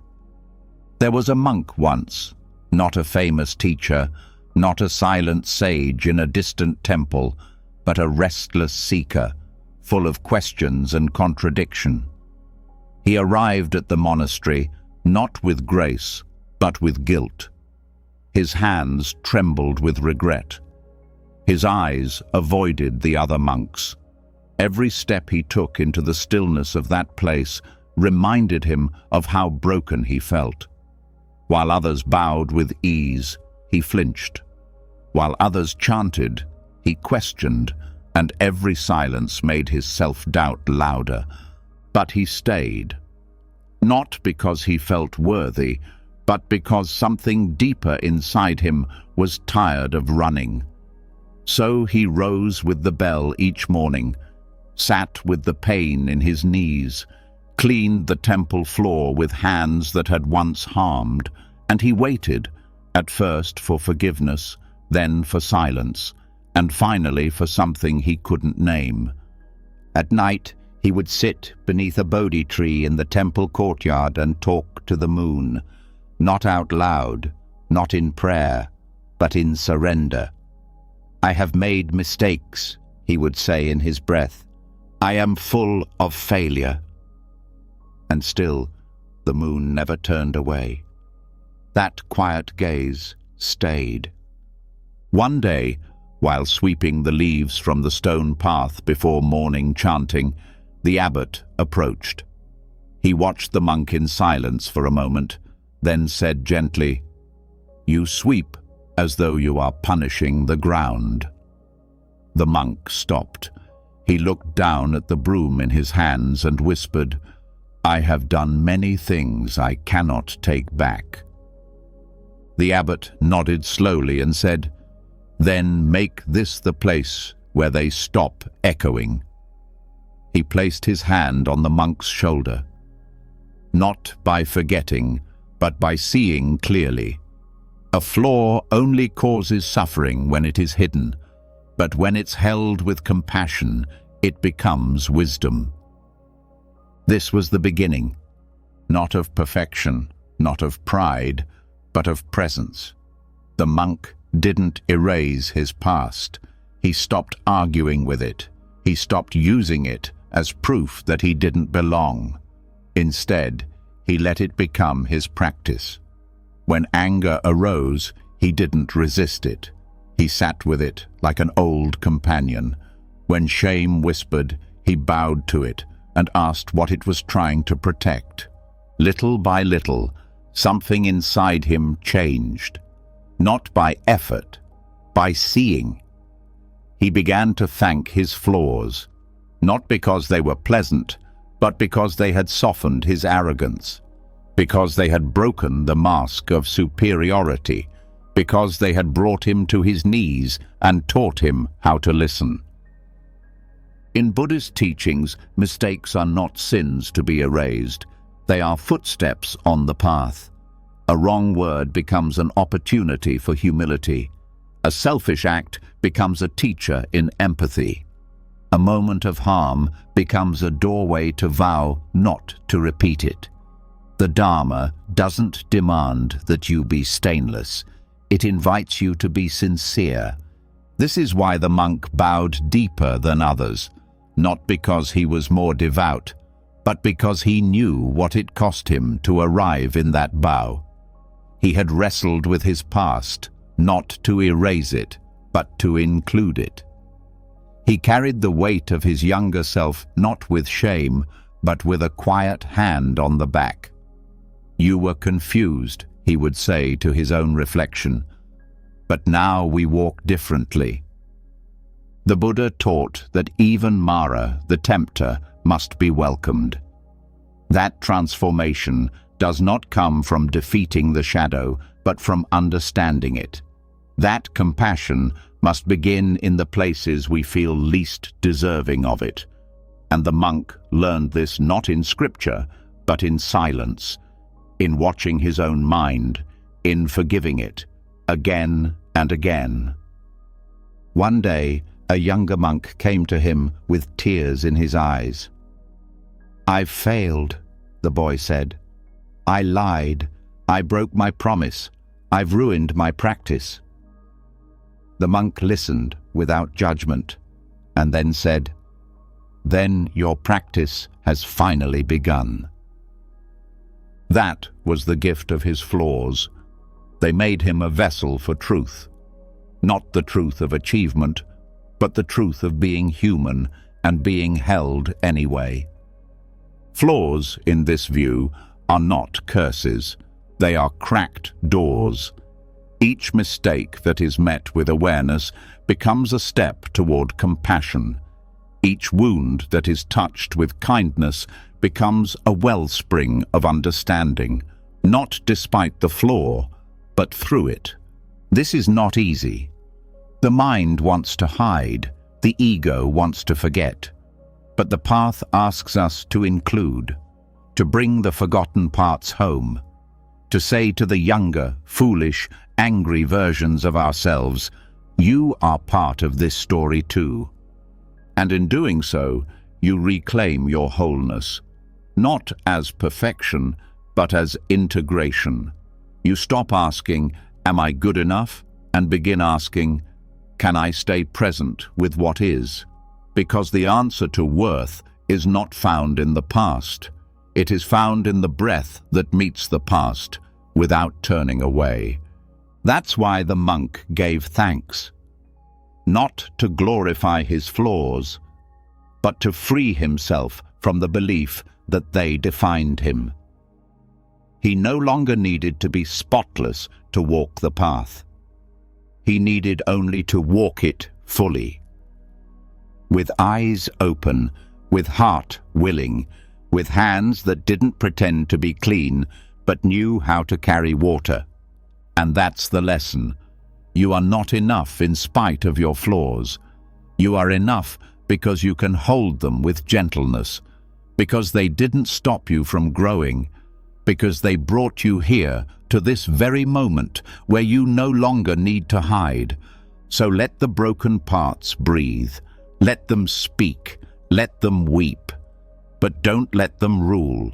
Let them teach. Let them soften you.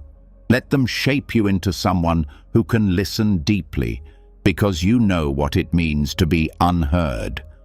Who can forgive fully, because you know what it means to need forgiveness. This isn't weakness. This is the strength that doesn't shout.